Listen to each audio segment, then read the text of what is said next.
இனிமையான காலை பொழுது இவ்வரங்கில் இளையர்களின் கவிக்குரலுக்கு செவிசாய்க்க வந்திருக்கும் அனைத்து பார்வையாளர்களுக்கும் பாவலர்களுக்கும் எங்களது முதல் வணக்கம்.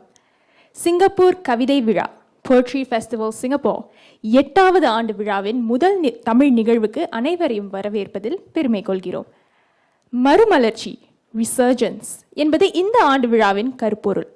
கோவிட்-19 பெருந்தொற்று கட்டுப்பாடுகளால் கடந்த 2 ஆண்டுகளாக இணையம் வழி நிகழ்ச்சிகளை நடத்தினோம். இந்த ஆண்டு மறுமலர்ச்சியோடு முகமலர்ச்சியோடு நேரடி நிகழ்ச்சியில் சந்திப்பதில் எங்களுக்கு பெரும் மகிழ்ச்சி. இந்த நிகழ்ச்சியை தொகுத்து வழங்கும் பொறுப்பு எம்மிருவரிடம் கொடுக்கப்பட்டுள்ளதில் பெருமை கொள்கிறோம். என் பெயர் மிருதுலா குமார். நன்யாங் தொழில்நுட்ப பல்கலைக்கழகத்தில் பொறியியல் கல்வி பயில்கிறேன். தமிழ் மற்றும் அனைத்து தமிழ் சார்ந்த நடவடிக்கைகள் கலைகள் மீது எனக்கு அதீத நாட்டம். அதன் வெளிக்கொணரலாக NTU தமிழ் இலக்கிய மன்றம், தேசிய நூலக வாரிய இளம் எழுத்தாளர் வட்டம் போன்ற இளம் தமிழ் குழுக்களில் தலைமை பொறுப்புகளையும் ஏற்று வருகிறேன். கதை கவிதை என்ற பெயரில் மனக்கிருக்கல்களோ என் புத்தக பின்பக்கங்களில் ஏராளம். என் பெயர் நிகிதா. நான் இவ்வருடம் காமன்வெல்த் உயர்நிலைப் பள்ளியில் படிக்கிறேன். என் சிறு வயதில் நிறைய மின் சாதனங்கள் இல்லாத வீட்டில் வளர்ந்ததாலும் இயற்கையாகவே விளையாட்டு தன்மை இல்லாததாலும் தமிழ் சினிமா என் விளையாட்டு தடமாக மாறியது. 3 வயதில் தொடங்கிய நாட்டம் இதுவரை தொடர்ந்து இன்று தமிழ் சினிமாவின் நுணுக்கங்களை ரசிக்கும் ஆர்வலராக இருக்கிறேன். நிகழ்ச்சிக்கு வந்த எல்லோருக்கும் எங்கள் மனமார்ந்த வணக்கங்கள்.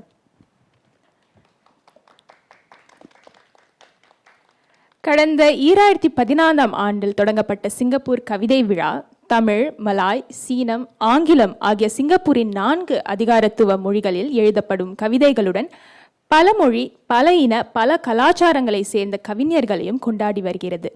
ஆண்டுதோறும் 4 அதிகாரத்துவ மொழிகளில் 3 பிரிவுகளில் நடத்தப்படும் தேசிய கவிதை போட்டியும் ஈராண்டிற்கு ஒரு முறை நடத்தப்படும். சிங்கப்பூர் இலக்கிய மாநாடும் சிங்கப்பூர் கவிதை விழாவில் முக்கிய நிகழ்வு.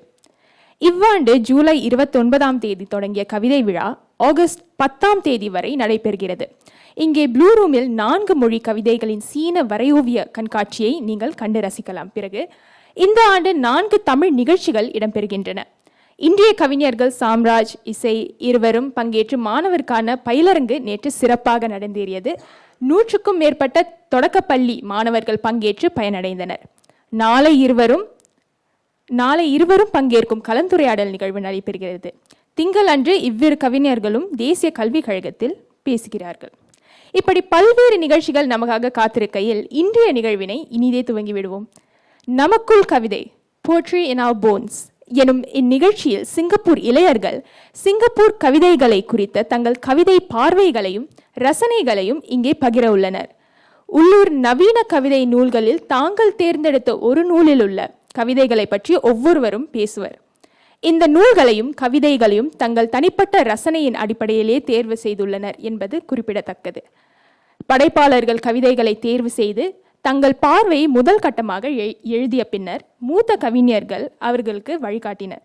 இன்று படைக்கப்படும் தொகுப்புகளும் கவிதைகளும் பன்மொழி கவிதை தொகுப்பிலிருந்து love and life at the gallery முதலாவதாக, 2வதாக 50 on 50 தமிழ் தொகுப்புகளிலிருந்து லதா அவர்கள் எழுதிய பாம்பு காட்டில் ஒரு தாழை, MK குமார் அவர்களுடைய சூரியன் ஒளிந்தனையும் பெண், நெப்போலியன் அவர்களது காணாமல் போன கவிதைகள், சுபாஷ் செந்தில்குமார் அவர்களது கடலெனும் வசீகர மீன் தொட்டி மற்றும் இன்பா அவர்கள் எழுதிய லயாங் லயாங் குருவிகளின் கீச்சொலிகள். இவ்வாண்டின் கவிதை திருவிழாவுக்கான கருப்பொருள் மறுமலர்ச்சி. நம் வாழ்க்கை முறையும் உறவுகளும் நீண்ட காலம் தேங்கிய நிலைக்கு சென்று பின் மீண்டும் எழுச்சி பெற்றுள்ளன. இதையொட்டி சிங்கப்பூர் இளையர்கள் சிங்கப்பூர் தமிழ் கவிதைகளை குறித்தான அவர்களது கவிதா அனுபவத்தை இன்று நம்மோடு பகிரவிருக்கின்றனர். இவர்களை பயணம் முழுவதும் அயராத வழிநடத்திய கவிஞர்களின் அறிமுகங்களை இப்போது பார்ப்போம். முதலாவதாக கவிஞர் சாம்ராஜ். இவர் தமிழ் படைப்பிலக்கிய உலகில் நன்கு அறிமுகமானவர். கவிதை, கதை, கட்டுரை என பல தளங்களில் எழுதி வருகிறார். திரைப்படத்துறையில் இயங்கும் இவர் இயக்குநர்கள் ராம் மற்றும் மிஸ்கினின் திரைப்படங்களில் உதவி இயக்குநராக பணியாற்றியுள்ளார். மேலும் பட்டாளத்து வீடு எனும் இவரது சிறுகதை தொகுப்பு பரவலான கவனத்தை பெற்றது. என்றுதானே சொன்னார்கள் எனும் இவரது முதல் கவிதை தொகுப்பு ராஜமார்த்தாண்டன் கவிதை விருதை பெற்றது. ஜார் ஒழிக, நிலைக்கண்ணாடியுடன் பேசுபவன், மூவந்தியில் சூளுரும் மர்மம் ஆகிய நூல்களையும் இவர் எழுதியுள்ளார். நீண்ட பயணங்கள், பண்பாடு, மொழி ஆகிய குறித்தான ஆய்வுகளில் ஆர்வமுள்ளவர். அடுத்ததாக கவிஞர் இசை. சமகால அரசியல் சமூக சிக்கல்களை அலசும் இசையின் கவிதைகள் மென்மையான நகையுணர்வை கொண்டவை. ஈழத்தின் துவக்கத்திலிருந்து கவிதைகளும் கட்டுரைகளையும் எழுதும் இசை இதுவரை 8 கவிதை தொகுப்புகளும் 5 கட்டுரை தொகுப்புகளையும் எழுதியுள்ளார். திருக்குறளின் காமத்துப்பாலிற்கு மட்டும் உரை எழுதி மாலை மலரும் நோய் என்கிற தலைப்பில் ஒரு புத்தகத்தையும் வெளியிட்டுள்ளார். ஆனந்த விகடன் விருது, ஆத்மானாம் கவிதை விருது, இளம் எழுத்தாளர்களுக்கான சூரா விருது, சிறந்த கவிதை தொகுப்பிற்கான கனடா தமிழ் இலக்கிய தோட்ட விருது ஆகிய விருதுகளையும் பெற்றவர். கவிஞர் இசையை மேடைக்கு வரவேற்கிறோம்.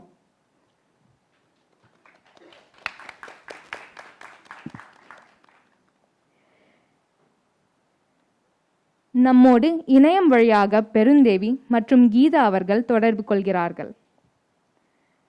கவிஞர், குறுங்கதை எழுத்தாளர், மொழிபெயர்ப்பாளர், கல்வியாளர், கட்டுரையாளர் என பன்முகம் கொண்டவர் பெருந்தேவி. இதுவரை 8 கவிதை தொகுப்புகளையும் 2 குறுங்கதை தொகுப்புகளையும் 3 கட்டுரை தொகுப்புகளையும் வெளியிட்டுள்ளார். அமெரிக்காவின் சியனா கல்லூரியில் சமயவியல் துறையின் இணை பேராசிரியராக பணிபுரியும் பெருந்தேவி இவ்வாண்டு தேசிய கலைமன்றம், நன்யாங் தொழில்நுட்ப பல்கலைக்கழகத்தின் ஒருங்கிணைப்பில் நடைபெற்ற ஆசிய புத்தாக்க எழுத்துமுறை திட்டத்திற்காக சிங்கப்பூரில் தங்கியிருந்து வளரும் தமிழ் கவிஞர்களுக்கான பல்வேறு பயிலரங்குகளை வழிநடத்தினார். இவர்களோடு வழிகாட்டியாக செயல்பட்டு வந்த கவிஞர் கீதா சுகுமாரன் கவிதைகளுக்காக ஸ்பேரோ இயக்கத்தின் ஆர் தியாகராஜன் இலக்கிய விருதை பெற்றவர்.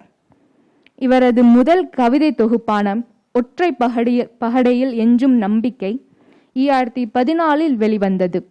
2021 ஓவியர் வைதேகியுடனும் அகிலனுடனும் இணைந்து தேநீர் முரண்களின் கலவை எனும் கவிதை நூலினை படைத்துள்ளார். முனைவர் பட்டப்படிப்பை மேற்கொண்டிருக்கும் கீதா சுகுமார் ஆங்கிலம், தமிழ் ஆகிய 2 மொழிகளிலும் கவிதைகளை மொழிபெயர்ப்பவர். இந்த 4 கவிஞர்களும் நமது படைப்பாளர்களுக்கு உறுதுணையாக இருந்து கருத்துகள் தெரிவித்து அவர்களுடைய படைப்புகளை மேலும் மேம்படுத்தி இருக்கின்றனர். இங்கே படைப்பாளர்கள் படைக்க இருப்பது தங்கள் கட்டுரையின் சாரத்தை மட்டுமே என்பதை குறிப்பிட விரும்புகிறோம். இந்த அரங்கில் முன்வைக்கப்படும் கருத்துக்களையும் இணைத்து கட்டுரைகள் செறிவாக்கப்படும். பின்னர் இவை நூலாக வெளியிடப்படும். காலந்தாழ்த்தாமல் முதல் படைப்பாளருக்கு சென்று விடுவோமா? முதல் படைப்பாளர் வில்சன் சைலஸ் டேவிட் அவர்கள். வில்சன் சைலஸ் தற்போது தொடர்பு தகவல் அமைச்சில் நிர்வாகியாக பணிபுரிகிறார். 10 ஆண்டு காலத்துக்கு மேல் எழுத்துத்துறையில் உள்ள இவர் தமிழ் முரசில் தனது பயணத்தை துவங்கி தமிழ் செய்தியிலும் பணிபுரிந்துள்ளார். தமிழ் மொழி தன்னை ஊக்குவிக்கிறது, ஒரு மனிதராக மேன்மைப்படுத்துகிறது என்று அவர் கூறுகிறார். இவர் பாம்பு காட்டில் ஒரு தாழை தொகுப்பிலிருந்து ஃபார்ட் கேனிங் கோட்டை வாசல் என்ற கவிதையொட்டி படைக்கவிருக்கிறார். கவிஞர் பெருந்தேவி இவருக்கு வழித்துணையாக உள்ளார். அவரை அழைத்து விடுவோம்.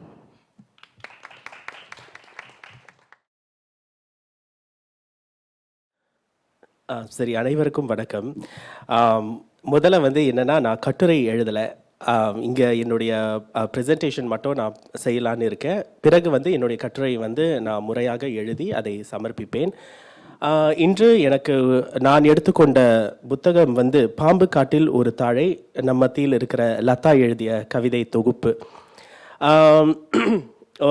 சுருக்கமாக சொல்லப்போனால், லதா எழுதிய எந்த கவிதையாக இருந்தாலும் அல்லது எந்த படைப்பிலக்கியமாக இருந்தாலும் அதை சிங்கப்பூரினுடைய வரலாறு இல்லாவிட்டால் சிங்கப்பூரில் தமிழர்கள் ஆற்றிய பங்கு என்னவென்று ஓரளவுக்கு தெரிந்தால் மட்டும்தான் அந்த புத்தகம் நமக்கு புலப்படுமே தவிர, இல்லாவிட்டால் அந்த புத்தகம் வாசிப்பது சற்று சிரமம் என்று தான் சொல்ல வேண்டும். இரண்டாவதாக, எனக்கு மிகவும் பிடித்தமான ஒரு பேச்சாளர் அடிக்கடி சொல்வது வழக்கம், சில புத்தகங்கள் நம்மை உள்ளே வரவழைத்து தேநீர் கொடுத்து நம்மிடத்திலே பேசி அளவலாவும், சில புத்தகங்கள் நம்மிடத்தில் நீ என்னை வாசித்து விடுவாயா, என்னை ஜெயித்து விடுவாயா என்று சவால் விடும். நான் லதாவின் புத்தகத்தை 2வது வகுப்பில் வகைப்படுத்த விரும்புகிறேன். ஏனென்றால் அவருடைய புத்தகத்தை வாசித்து முடிப்பது நிச்சயமாக ஒரு வெற்றிக்கு அடித்தளம் என்று தான் சொல்ல வேண்டும். அதிகமாக நேரத்தை விரயமாக்காமல் எனக்கு கொடுக்கப்பட்ட 7 நிமிடங்களுக்குள் எவ்வளவு சொல்ல முடியுமோ நான் சொல்ல பார்க்கிறேன். ஆனால் முழுமையாக சொல்ல முடியாவிட்டால் மன்னித்துக் கொள்ளுங்கள். பாம்பு காட்டில் ஒரு தாழை, இது முதல் பதிப்பு டிசம்பர் 2004 வந்தது. நான் ஏற்கனவே சொன்னது போல சிங்கப்பூரின் வரலாற்று சுவடுகள், சிங்கப்பூருக்கே உடைய மொழி சொல்லாடல், பல்லின சமுதாயத்தின் குரல் மற்றும் சிங்கப்பூரில் உள்ள பொக்கிஷங்கள், சிங்கப்பூரில் தமிழர்கள் ஆற்றிய பங்கு, இவை எல்லாவற்றையும் லதாவின் கவிதைகளில் நாம் மிகவும் ஆழமாக பார்க்க முடியும். ஆக்சுவலி ஃபாண்ட் ஏன் இப்படி இருக்குன்னு எனக்கு தெரியல, பட் முடிந்த அளவுக்கு நீங்கள் பார்க்குறீங்கன்னு நான் நம்புகிறேன். இப்போ முதலாவதாக நான் அறிமுகப்படுத்த விரும்பும் இந்த கவிதை என்னெல்லாம் மைக். இதை நான் ஒரு கட்டுரையில் எழுதி அழகாக ஒப்பிக்கிறது சரிப்பட்டு வராது. ஏன்னா இந்த குறிப்பிட்ட கவிதை என்பது சிங்கப்பூரர்களுக்கே உரிய ஒரு சொல்லாட்சி, சிங்கப்பூரர்களுக்கே உரிய ஒரு சொல்லாடலோடு உருவாக்கப்பட்டதான கவிதை. இந்த கவிதையுடைய தலைப்பிலேயே சிங்கப்பூரர்கள் அதிகமாக பயன்படுத்தும் இந்த லா, வாங்கலா, போங்கலா, இங்கலா போறீங்க, இப்படிப்பட்ட வார்த்தைகள். அதுக்கப்புறம் கொஞ்சம் நம்ம பின்னாக ஒரு 20-30 ஆண்டுகளுக்கு முன்னாக மன்னிக்கவும், என்னுடைய அப்பாவினுடைய காலத்திலோ அல்லது என்னுடைய தாத்தாவினுடைய காலத்திலோ நாம் சற்று திரும்பி பார்த்தால் அவர்கள் மைக் என்ற வார்த்தையை ரொம்ப அதிகமாக சர்வசாதாரணமாக பயன்படுத்துவாங்க. ஒருத்தர் இப்போ கூட எங்கள் அப்பா அவரோட நண்பர்களை பார்த்தா அப்புறம் மைக் எப்படி இருக்க அப்படிங்கிறது தான் அவங்களுடைய அறிமுகமே தவிர அந்த அளவுக்கு அவர்களுடைய நெருக்கத்தை காண்பித்தது. இந்த கவிதையிலும் நான் தொடக்கத்தில் அப்படிதான் நினைத்தேன், 2 நண்பர்கள் அல்லது ஒரு நண்பர் கூட்டத்துக்கு இடையே இருக்கிற நெருக்கம். ஆனால் கவிதை முடியும் போது அது உண்மையான ஒரு நெருக்கமா என்ற ஒரு கேள்விக்குறியை என்னுடைய மனதில் இந்த கவிதை விதைத்தது என்றுதான் சொல்ல வேண்டும். சிங்கப்பூரில் முதல் மொழி ஆங்கிலம். எனவே ஆங்கிலம் கலக்காமல் யாரும் தமிழ் பேசிவிடவே முடியாது. அதுதான் சிங்கப்பூரின் யதார்த்தம். அப்படி பார்க்கும்பொழுது இந்த கவிதையிலும் அது அதிகமாக புலப்பட்டு இருக்கிறது. ஜாலியா இருக்கலாம், என்ஜாய் பண்ணலாம், வாலா நம்ம நல்ல ஜாலியா இருக்கலாம் அப்படிங்கிற அந்த வார்த்தைகள் உண்மையாகவே என்னுடைய நண்பரிடத்திலே சில சமயம் இல்லாவிட்டால் என்னுடைய நண்பர் சில சமயத்திலும் என்னிடத்தில் பேசுவதை எனக்கு கண்முன் கொண்டு வந்தது. சில முரண்களை நான் சொன்னேன். ஒற்றுமையை வெளிப்படுத்துவதாக இந்த கவிதை இருந்தது. அதாவது தொடக்கத்தில் பார்க்கும்போது அவங்க ஒன்றா போகலாம், ஒன்றா ஜாலியாக இருக்கலாம், நல்ல சந்தோஷமாக இருக்கலாம், என்ன சொல்கிறது, எதுவாக இருந்தாலும் பார்த்துக்கலாம், பரவாயில்ல வா அப்படிங்கிற ஒரு தொனியில் தொடங்குகிற கவிதை கடைசியில் யார் உன்னைய முறைச்சாலும் என்கிட்ட சொல்லு, நான் பார்த்துக்கிறேங்கிற ஒரு வரி அதில் அந்த கவிதையில் இருக்கு. இது வழக்கமாக நண்பர்களிடத்திலே பேசிக்கொள்கிற ஒரு வார்த்தை தான். ஆனால் கடைசியிலே யார் உன்னை முறைச்சா பார்த்துக்கலாம், அவனை சொருகிடலான்னு சொல்கிற அதே நண்பன் கடைசியில் கொன்னது யாருன்னு கேட்டா எனக்கு தெரியாது, அது ஓம் பசால் அப்படின்னா உன்னுடைய பிரச்சனை, இது உன்னுடைய பாடு, இதுக்கும் எனக்கும் என்ன சம்பந்தங்கிற ஒரு வரி அதற்கு பின்னாக வரும்பொழுதுதான் உண்மையாகவே அங்கு ஒற்றுமை இருந்ததா இல்லாவிட்டால் வெறும் நேரத்தை விரயமாக்குவதற்கு ஒன்று கூடின ஒரு நிகழ்வாக இருந்ததா என்பது என்ற எண்ணம் எனக்கு ஏற்பட்டது. இந்த கவிதையை பார்த்த பொழுது எனக்கு நம்முடைய சங்க இலக்கிய பாடல் தான் ஞாபகம் வந்தது. நியாயும் யாராகியரோ எந்தையும் நுந்தையும் இம்முறை கேளீர், யானும் நீயும் எவ்வழி அரிதும் செம்புல பெயர் நீர் போல் அன்புரை தாம் நெஞ்சம் கலந்தனவே. இந்த சங்க பாடலினுடைய அடிப்படையில் இந்த கவிதை எழுதப்பட்டதாக எனக்கு தோன்றுகிறது. உங்கப்பன் யாரோ எங்கப்பன் யாரோ, உனக்கும் எனக்கும் என்ன சம்பந்தம், நீ எங்கிருந்து வந்த நான் எங்கிருந்து வந்த என்று எனக்கு தெரியாது, ஆனால் நம்ம ஒன்றா ஜாலியாக சுற்றலாம், ஒன்றா இருக்கலாம், நமக்கு எந்த விதமான கவலையும் இல்லை. இப்படிப்பட்டதான ஒரு வரிகள் இந்த கவிதையில் இடம்பெற்றிருக்கின்றன. உங்கப்பன் யாரோ எங்கப்பன் யாரோ, யாருக்கெல்லாம் தெரியும், இது ஓம் பாசாலா, நமக்கு ஒன்றும் தெரியாது, குத்துனா யாருன்னு கேட்டால் சொல்லிட்டோம்லா, தமிழல்லா. இதுதான் அந்த துணி எனக்கு கிடைத்தது. இதை படிக்கும் பொழுது எனக்கு மிகவும் ஒரு உற்சாகமாக இருந்தது. இந்த கவிதை எனக்கு பிடித்த ஒரு கவிதை. ஏன்னா இப்படி தான் சிங்கப்பூரில் பேசுவார்கள் பொதுவாகவே. ரொம்ப அப்படி பாலிஷ்டா, வணக்கம் எப்படி இருக்கிறீங்க, நல்லா இருக்கீங்களா, அதெல்லாம் கிடையாது. என்னலா எப்படி இருக்க, நல்லா இருக்கியாலா, சாப்பிட்டியாலா, இதுதான். இந்த யதார்த்த நடையை இந்த கவிதை எனக்கு காண்பித்தது எனக்கு மிகவும் மகிழ்ச்சி. அடுத்ததாக நான் மீகோரிங் வீவக வீடு. மீகோரிங் வந்து பிடிக்காதவங்க யாருமே இல்லைன்னு இருக்காங்கன்னு சொல்ல முடியாது. எல்லாருக்குமே மீகோரிங் பிடிக்கும். ஆனால் இந்த மீகோரிங்கை நான் படித்து முடித்த பொழுது எனக்கு மீகோரிங் மீது சற்று சலிப்பு தட்டியது தான் என்று சொல்ல வேண்டும். ஏன்னா இந்த மீகோரிங் வீவக வீட்டில் இருக்கிற இந்த தமிழ் பெண், இவள் பெரும்பாலும் தன்னுடைய வாழ்க்கையிலேயே எந்த விதமான ஒரு எதிர்பார்ப்பும் இல்லாவிட்டால் எந்த விதமான ஒரு ஒரு இலக்கோ ஒரு கனவோ ஒரு லட்சியமோ இல்லாமல் வாழ்ந்து கொண்டிருக்கும் ஒரு பெண்ணை இது சித்தரிப்பதாகத்தான் நான் பார்க்கிறேன். இது என்னுடைய தனிப்பட்ட பார்வையை தான் தவிர கவிஞருடைய பார்வை அல்ல. அவர் வந்து நீங்கள் பார்த்தீங்கன்னா தலைக்கு மேல் ஒரு கூரை, ஒரு வீடு இருக்குது அவருக்கு. அவர் வேலை அவங்க படித்து முடிச்சதுக்கு ஒரு வேலை கிடச்சிருச்சு, ஒரு அலுவலகத்தில் ஒரு வேலை. அந்த வேலையை கூட அலுவலகத்தில் வேலை கிடைத்து விட்டது அப்படிங்கிற மாதிரி தான் இருக்கிறதே தவிர எந்த அலுவலகத்தில் வேலை, எப்படிப்பட்ட வேலை, அதெல்லாம் எதுவுமே அதில் குறிப்பிடவில்லை. பசியை போக்க 2 வெள்ளி மீகோரிங், அப்புறம் பொழுதுபோக்குக்கு சன் டிவி. ஸோ சிங்கப்பூரில் உள்ள ஒரு நுகர்வோர் கலாச்சாரத்தை வந்து இந்த கவிதை பிரதிபலிக்கிறதா நான் நினைக்கிறேன். இந்த கவிதையில் வந்து தொடர்ந்து நாம் பார்த்தோம்னா பொருளியல் மந்தத்தை கூட, இப்போ பொருளியல் மந்தம் நமக்கு ஏற்பட்டால் சில சமயத்தில் நம்முடைய பெரிய பதவிகள் பெரிய பொறுப்புகளில் இருக்கிறவர்கள் இல்லாட்டி வந்து ஒரு வேலையில் அதிக ஈடுபாடு இருக்கிறவங்களுக்கு அது ஒரு சற்று பின்னடைவை கொடுக்கலாம், தோய்வை கொடுக்கலாம். ஆனால் இவங்க ஒரு காப்பியோடு குறித்து கொண்டு போகலாம் என்று சொல்கிறார். அப்படின்னா ஒரு மந்த நிலை வந்தாலும் பரவாயில்ல, நமக்கு வந்து சாப்பாடு, தலைக்கு மேலே ஒரு கூரை, தூங்குறதுக்கு ஒரு இடம் இருந்தால் போதுங்கிற ஒரு மனநிலை மட்டும்தான் இந்த தமிழ் பெண்ணுக்கு இருக்கிறது. அது மட்டும் இல்லாமல் போனஸ் வந்தால் தான் அவங்க வந்து சுடிதார் வாங்குவாங்க, போனஸ் வந்தால் தான் வந்து அவங்க வந்து ஏதாவது கல்யாணத்துக்கு போவாங்க, பொழுதுபோக்குக்கு போவாங்க. அதாவது தொட்டுணர முடியாத கலைகளை கூட காசு கொடுத்து வாங்கி விடலாம் என்ற மனநிலை தான் இந்த பெண்ணிடம் பிரதிபலிக்கிறது.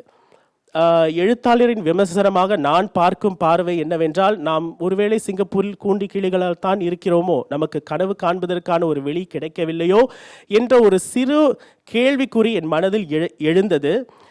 எதற்காக நாம் மெனக்கிட வேண்டும்? வாழ்க்கையில தான் எந்த பிடிப்பும் இல்லையே. அதாவது இதை சொல்வதற்கு இது ஒரு சரியான களமா என்று எனக்கு தெரியவில்லை. ஆனால் அந்த கடைசியில் அந்த கவிதை முடியும் போது, யாராவது எம்பி வந்து கதவை தட்டினால் எப்போதும் என் ஓட்டு உங்களுக்கே என்று பல்லிழிக்கும் எதிர்காலம். யார் ஆட்சிக்கு வந்தாலும் சரி, என் வாழ்க்கை போயிட்டே இருக்கும். ஏன்னா சிங்கப்பூர் வந்து எனக்கு அப்படிப்பட்ட ஒரு சூழ்நிலையை அமைத்து கொடுத்து விட்டது. சிங்கப்பூரில் நான் பாதுகாப்பாகத்தான் இருக்கிறேன், பத்திரமாகத்தான் இருக்கிறேன். எனக்கு வேறு எந்த விதமான தேவைகளும் இல்லை. அனைத்து தேவைகளும் எனக்கு பூர்த்தி செய்யப்பட்டு விட்டது. எப்படியா இருந்தாலும் யார் ஆட்சிக்கு வந்தால் எனக்கு என்ன, அதான் சிஸ்டம் கரெக்டாக ஓடுதே, நான் எதுக்கு இதை பற்றியெல்லாம் கவலைப்படணும் அப்படிங்கிற ஒரு மனநிலையில் இந்த பெண் தள்ளப்பட்டதாக நான் கருதுகிறேன்.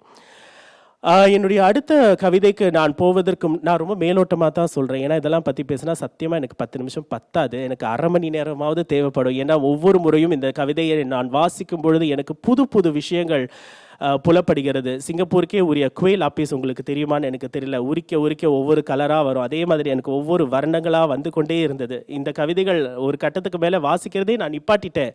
ஏன்னா ஒவ்வொரு தடவை வாசிக்கும் போது ஒரு யோசனை எனக்கு வருகிறது. அடுத்த கவிதைக்கு போவதற்கு முன்பதாக ஒரு 10 வினாடிகளுக்குள் உங்ககிட்ட எல்லாம் ஒரு கேள்வி கேட்கணும்னு ஆசைப்படுறேன். சிங்கப்பூருடைய ஐகான்னா எதை சொல்லுவீங்க? டக்குன்னு சொல்லிடுங்களேன். சிங்கப்பூருடைய ஐகான்னா என்ன? Sorry, red line, okay. Esplanade, okay. Flyer, very good, very good, excellent. இதெல்லாம் தானே நம்ம வந்து சிங்கப்பூருடைய ஐகான்னு சொல்லி நம்ம சித்தரித்து வைத்திருக்கிறோம். இதே தான் எனக்கும் இருந்தது. ஆனால் நான் அடுத்து சொல்ல போகிறதான கவிதை அந்த எண்ணத்தை எனக்குள் உடைத்தெறிந்தது. ஃபார்ட் கேனிங் கோட்டை வாசல். எத்தனை பேருக்கு இதில் புதைந்து மண்டி கிடக்கிற சிங்கப்பூரின் வரலாறு தெரியும்? எத்தனை பேர் உண்மையாகவே இதை ஒரு பொக்கிஷமாக கருதுகிறார்கள் என்பது இன்றைய ஒரு நவீன காலகட்டத்தில் நவநாகரிக சிங்கப்பூரில் ஒரு பெரிய முன்னெடுக்க வேண்டிய ஒரு முக்கியமான விஷயம் அப்படின்னு நான் நினைக்கிறேன். ஏன்னா இந்த ஒரு குறிப்பிட்ட கோட்டை வாசல் ரொம்ப அழகுப்படுத்தி வச்சிருக்கிறாங்க. ஒரு பூங்கா இருக்குது. எல்லா ஜோடிகளும் வந்து அங்கே போய் நிறைய படங்கள் எடுக்கிறாங்க. ஆனால் அதுக்கு பின்னாக எத்தனையோ விஷயங்கள் மண்டி கிடக்கிறது. சிங்கப்பூர் வரலாற்றிலேயே இந்த இடம் வந்து ஒரு முக்கியமான மைல்கல், ஒரு அத்தியாயம்னே சொல்லலாம். 14ஆம் நூற்றாண்டின் மன்னர்களுடைய அரண்மனை இருந்த இடம். சிங்கப்பூரில் மன்னர்கள் இருக்காங்கன்னு இன்னைக்கு சொன்னால் யாராவது நம்புவாங்களா? யாருமே நம்ப மாட்டாங்க. ஆனால் மன்னர்கள் ஆண்ட ஒரு பூமி தான் சிங்கப்பூர்.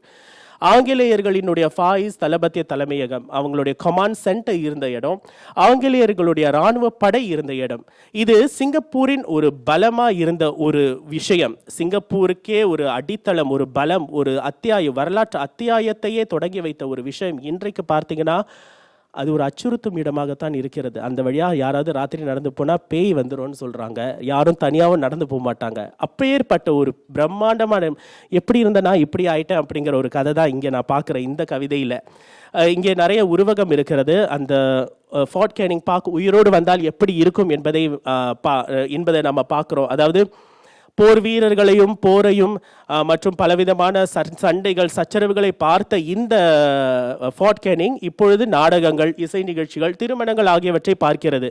இது சிங்கப்பூரின் ஒரு முன்னேற்றத்தையும் காண்பிக்கிறது. ஏன்னா முன்னாடி அவங்க கண்ட அந்த விஷயங்கள் இன்னைக்கு நம்ம பார்க்கறது இல்லை. நம்ம எவ்வளவோ தாண்டி அதை விட்டு கடந்து வந்துட்டோம். ஆனாலும் வரலாறு முக்கியம் அமைச்சரே.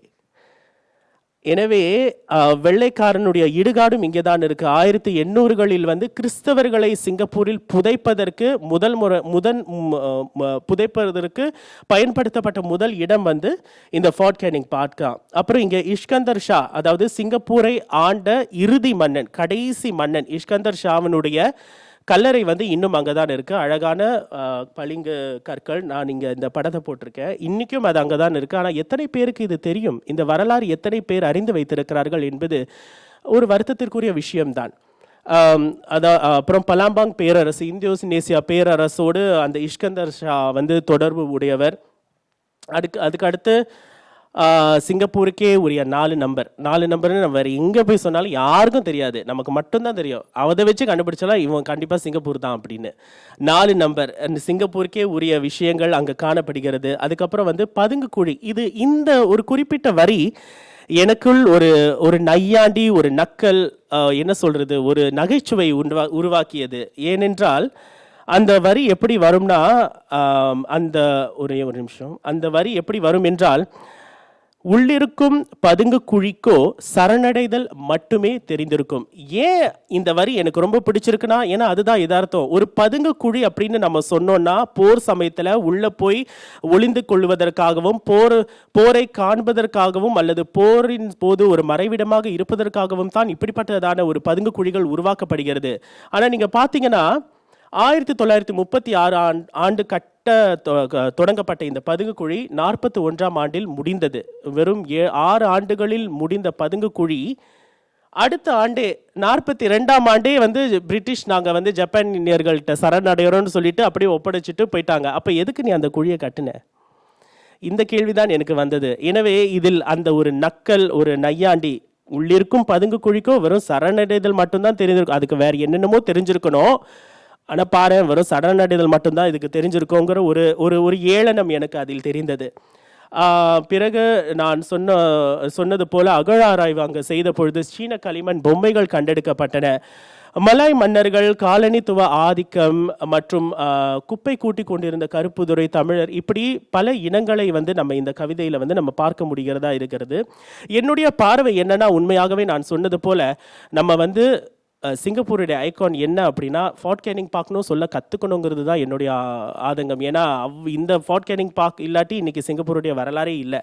அப்படிப்பட்ட ஒரு நெருக்கமான உறவை நம்முடைய வரலாறு, சிங்கப்பூரினுடைய வரலாறை தாங்கி நிற்கிறது கம்பீரமான இந்த ஃபார்ட் கேனிங் பார்க். எனக்கு என்ன ஆச்சரியம்னா, நான் எடுத்த 2 கவிதையும் நமக்கு பக்கத்தில் அதற்கு ஃபார்ட் கேனிங் இங்கே இருக்குது, அடுத்து பேச போகிற கவிதை இங்கே இருக்குது. அடுத்த கவிதை நமக்கு உரிய சிங்கப்பூர் ஆறு. எல்லா ஆற்றிலும் தான் அல்லது நீர் படலங்களுக்கு பக்கத்தில் தான் நாகரிகம் தொடங்கும் என்பார்கள். அதே போல் சிங்கப்பூரின் நாகரிகம் தொடங்கிய இடமும் இதுதான். அந்த கவிதை ஆரம்பிக்கும் பொழுதே ஒரு வாத்து போட்டியோடு ஆரம்பிக்குது. நமக்கு தெரியும், ரப்பர் டக்ஸ் விடுவாங்க. அந்த ரப்பர் டக்ஸ் விட்டு ஃபண்ட்ஸ் ரேஸ் பண்ணுறதுக்காக. ஸோ மில்லியன் ரப்பர் டக்ஸ் ஒரு கட்டத்தில் விட்டு நம்ம ஸ்ட்ரெயிட்ஸ் டைம்ஸ், தமிழ் முரசல் எல்லாம் அதை கவர் பண்ணாங்க அந்த அந்த அந்த செய்தியை. அப்படி இருக்கும் பொழுது வெறும் ரப்பர் வாத்துகள் போகிற சாதாரண ஆறு இது இல்லை, இதுக்கு பின்னாடி உயிரோடு இருக்கிற நிறைய வரலாறுகள் இருக்குது அப்படிங்கிறதையும் எடுத்து சொன்னது தான் இந்த அடுத்து வர பத்திகள். ஸோ முடியெழுந்த பலாம்பாங் மன்னன். யார் அந்த பலாம்பாங் மன்னன்? சங்னில உத்தமன். அப்புறம் சோழ இளவரசனுடைய சிங்கப்பூர் கல். இது ரொம்ப முக்கியமான ஒரு வரலாற்று சுவடு. இது வந்து தனிப்பட்ட விதத்தில் எனக்கு ஒரு அனுபவம் இருக்கிறது. எனவே அதை நான் நேரடியாக போய் பார்த்தும் இருக்கிறேன். நீங்கள் பார்த்தீங்கன்னா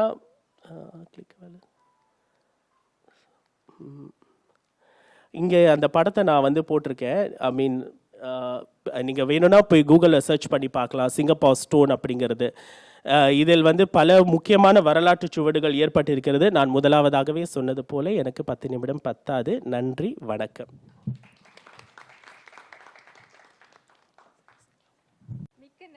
நன்றி வில்சன். நிச்சயமா 10 நிமிஷம் பத்தாது. எங்களை ஒரு வரலாற்று பாடத்துக்கே நீங்க கொண்டு போயிட்டீங்க. ரொம்ப யதார்த்தமாகவும் நீங்க படைச்சிருந்தீங்க. அவரது படைப்பை பற்றி நம்ம வந்து கவிஞர்கள் கிட்ட வந்து அவர்களுடைய கருத்துக்களை கேட்டு விடுவோம். கவிஞர் பெருந்தேவி அவர் வந்து இணையம் வழி நம்ம ஜூம் வழி இணைந்திருக்கிறார். அவர் தான் வந்து வில்சன் அவர்களுக்கு வந்து வழித்துணையாகவும் இருந்திருக்கிறார். சாரி, இந்த இடத்துல நான் பதிவு பண்ணணும்னு விரும்புகிறேன். இவங்க பெருந்தேவி எனக்கு உதவி செய்தாங்க. இந்த சமயத்தில் வந்து கவிதா கரும் அவர்களும் எனக்கு ஒரு பெரிய உதவியாற்றியதை வந்து இந்த இடத்துல நான் பதிவு பண்ண விரும்புகிறேன். நன்றி. நன்றி, மிக்க நன்றி. அவர்கிட்ட இருந்து அவருடைய கருத்துக்களை நம்ம கேட்டுடுவோம். முதலில் மிக அழகாக மிக தெளிவான ஒரு வாசிப்பை மதிப்புரையை வைத்த வில்சன் அவர்களுக்கு என்னுடைய நன்றி. வில்சன் மிக ஊக்கத்துடன் இந்த கவிதை தொகுப்பை வாசித்தார்.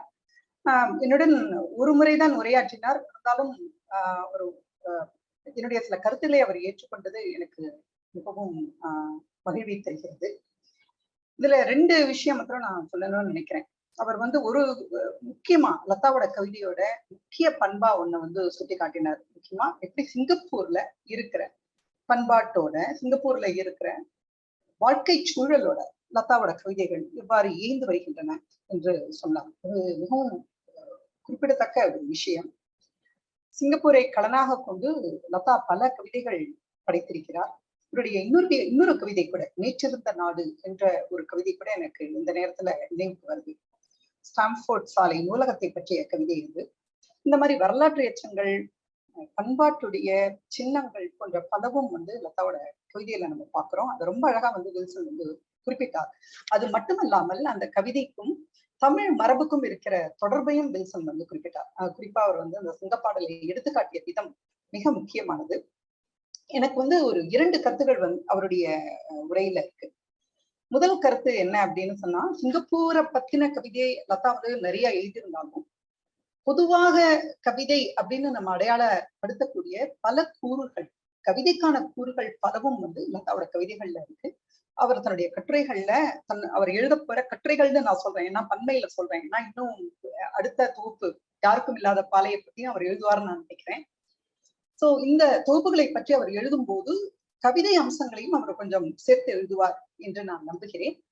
அப்புறம் ஒரு சின்ன விமர்சனம் இருக்கு. இந்த வரலாறு முக்கியம் அமைச்சரே போன்ற வழக்காறுகள் வந்து அவருடைய கட்டுரையில் இடம்பெறாது என்று நினைக்கிறேன். மற்றபடி எனக்கு அந்த இவருடைய வாசிப்பு எனக்கு மிகவும் மகிழ்ச்சியை தந்தது. நன்றி. நன்றி, நன்றி கவிஞர் பெருந்தேவி அவர்கள். உங்களுடைய கருத்துக்களுக்கு நன்றி. அதை கேட்டு அவருடைய கட்டுரையை மேலும் மெருகேற்றுவார் என்று நம்புகிறேன்.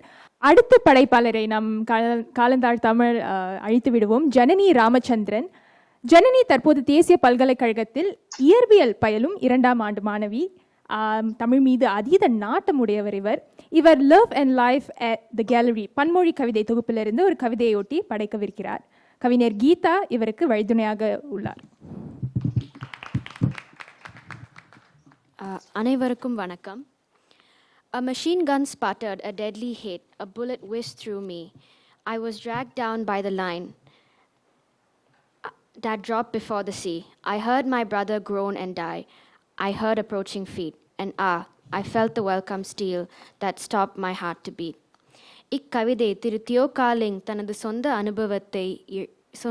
அனுபவத்தை ஒரு கவிதையாக எழுதியுள்ளார். ஜப்பானியர்கள் சிங்கையை ஆக்கிரமிக்கும் பொழுது தன்னுடைய 2 தமையர்களையும் இழந்ததை பற்றி ஐ ஃபவுண்ட் அ போன் என்ற கவிதை புத்தகத்தை அவர் வெளியிட்டார். நான் தேர்ந்தெடுத்த புத்தகம் love and life at the gallery. Ekphrasis என்கின்ற கருத்தை மெய்யப்படுத்தி உருவாக்கிய புத்தகமாகும். எக்ஃபார்சஸ் என்பது ஓவியங்களை மெய்யப்புள்ளியாக வைத்து அவ்வோவியத்தை கவிதை அல்லது எழுத்தாற்றல் மூலமாகவோ அதற்கு ஒரு வகையில் உயிர் கொடுப்பதே ஆகும். அதன்படி love and life at the gallery புத்தகத்தில் பல ஓவியங்களை மெய்யப்படுத்தி அதை பற்றி சீன, மலாய், தமிழ் மற்றும் ஆங்கிலத்தில் கவிதைகள் எழுதப்பட்டுள்ளன. நான் இப்புத்தகத்திலிருந்து 2 கவிதைகளை தேர்ந்தெடுத்து அவ்விரண்டை ஒப்பிட்டு உரையாற்றப் போகிறேன்.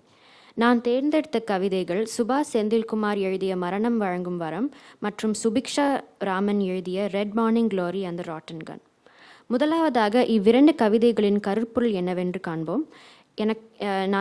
எனக்கு பொறுத்தளவில் மரணம் மற்றும் போர் தான் இவ்விரண்டு கவிதைகளை இணைக்கும் கருப்பொருளாகும். இதனால்தான் நான் முதலில் திரு லெங் அவர்களின் ஒரு கவிதையின் சில வரிகளை பகிர்ந்து கொண்டேன். நெக்ஸ்ட்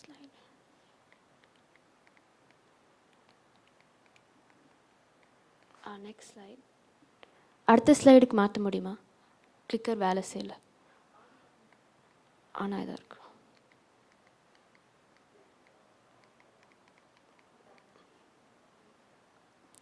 முதலில் படத்தை காண்போம். மிருகங்கள் அனைத்தும் காட்டுத்தீயால் பதறி ஓடுகின்றன.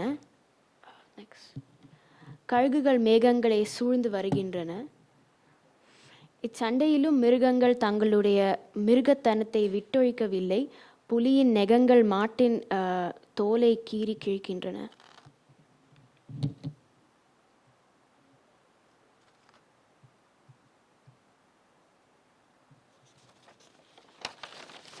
கவிதை முழுவதும் ஒரு ஆழ்ந்த வலியையும் துக்கத்தையும் வாசகர்களுக்கு தெரிவிக்கின்றது. இதற்கு எடுத்துக்காட்டு கவி பயன்படுத்தியுள்ள சில வார்த்தைகளே ஆகும். இக்கவிதை வாழ்க்கையின் சுழற்சியை பற்றி பேசுகிறது. ஓவியத்தில் காட்டுத்தீயால் பல மிருகங்கள் உயிருக்கு பயந்து பதறி ஓடுவதை காணலாம். அதை அழகாக வார்த்தைகள் மூலம் உயிர் கொடுக்கிறார் என்றே கூறலாம். அனைத்தையும் தன்னில் வாரி அணைத்து புதைத்து கொள்ள கிளைகள் தாவி வருகிறது மரணம் வழங்கும் வரம். கவிதையில் எனக்கு பிடித்த ஒரு பாகம் கவி மரணத்தையும் வாழ்வதை பற்றியும் பேசுவதே ஆகும். பிழைத்தலின் வன்மமும் இருத்தலின் வேட்கையும், அதாவது வாழ்க்கையை ஒரு கொடூரமான போட்டி என்பதாகவும் மரணத்தை ஒரு வரமாகவும் வேட்கையாகவும் சித்தரிக்கிறார். இது நாம் இருக்கும் சமுதாயத்தை பற்றி குறிக்கிறது என்று நான் நம்புகிறேன். தங்கள் வாழ்வை நிதானமாக நின்று பார்க்க நேரம் இல்லாமல் ஒரு டாக் ஈட் டாக் உலகத்தில் வாழ்வதற்கு உவமையாக விளங்குகிறது. இதிலேயே ஓவியத்தில் இருக்கும் மிருகங்களுக்கு ஒரு உவமையாக விளங்குகிறது. Next slide. இரண்டாவது படம்.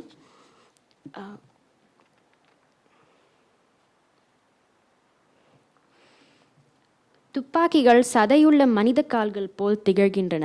துப்பாக்கிகளுக்குள் எலும்புக்கூடுகள் மற்றும் உடல் உறுப்புகளை காணலாம். இரண்டாவதாக அனிமேஷன்.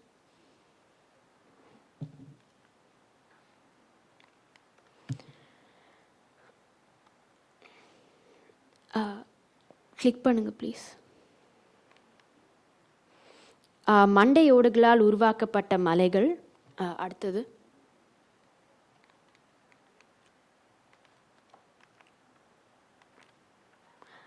தலை உடைந்து போன புத்தர் சிலை, அதாவது அமைதியின் அழிவை காண்பிக்கிறது. இரண்டாம் கவிதை. இக்கவிதையிலும் போர் மற்றும் மரணம் போன்ற கருத்துக்கள் திகழ்கிறது. முக்கியமாக போரின் கொடூர விளைவுகளை பற்றியும் பேசுகிறது. கவிதை 1க்கும் கவிதை 2க்கும் மனித மிருகங்களுக்கு ஒப்பிடுகிறது. அதனுடைய எடுத்துக்காட்டு வன்மை எனும் பெயரில் மனித தன்மையை இழந்து விட்டீர்கள். இக்கவிதையில் ஒரு சுவாரஸ்யமான பகுதி கவி நேரடியாக வாசகர்களுடன் கலந்துரையாடுகிறதே ஆகும். எடுத்துக்காட்டு, அதுபோல் உங்கள் கைகளும் இரத்த தாக்கத்தால் பித்தாய் மாறிப்போய் அதிகாரம் என்னும் குருதியில் ஊறிப்போய் உங்கள் துப்பாக்கியை கொடுங்கோலாய் பற்றி கொண்டன, உயிர்வாழ கொடியாய் பற்றி கொண்டன. வாசகர்களுக்கு போர் பற்றி எடுத்துரைக்கிறார். மனிதனின் மிருகத்தன்மையை வெளிக்காட்டுகிறார். சும்மா நின்று நம் மனித குலத்தின் கொடூர செயல்களை பார்க்க சொல்கிறது. அநீதிகளுக்கு எதிர்த்து நிற்க சொல்கிறது. இதையெல்லாம் செய்யாமல் இருக்கும் மனித குலத்தை சுட்டி காட்டுகிறது.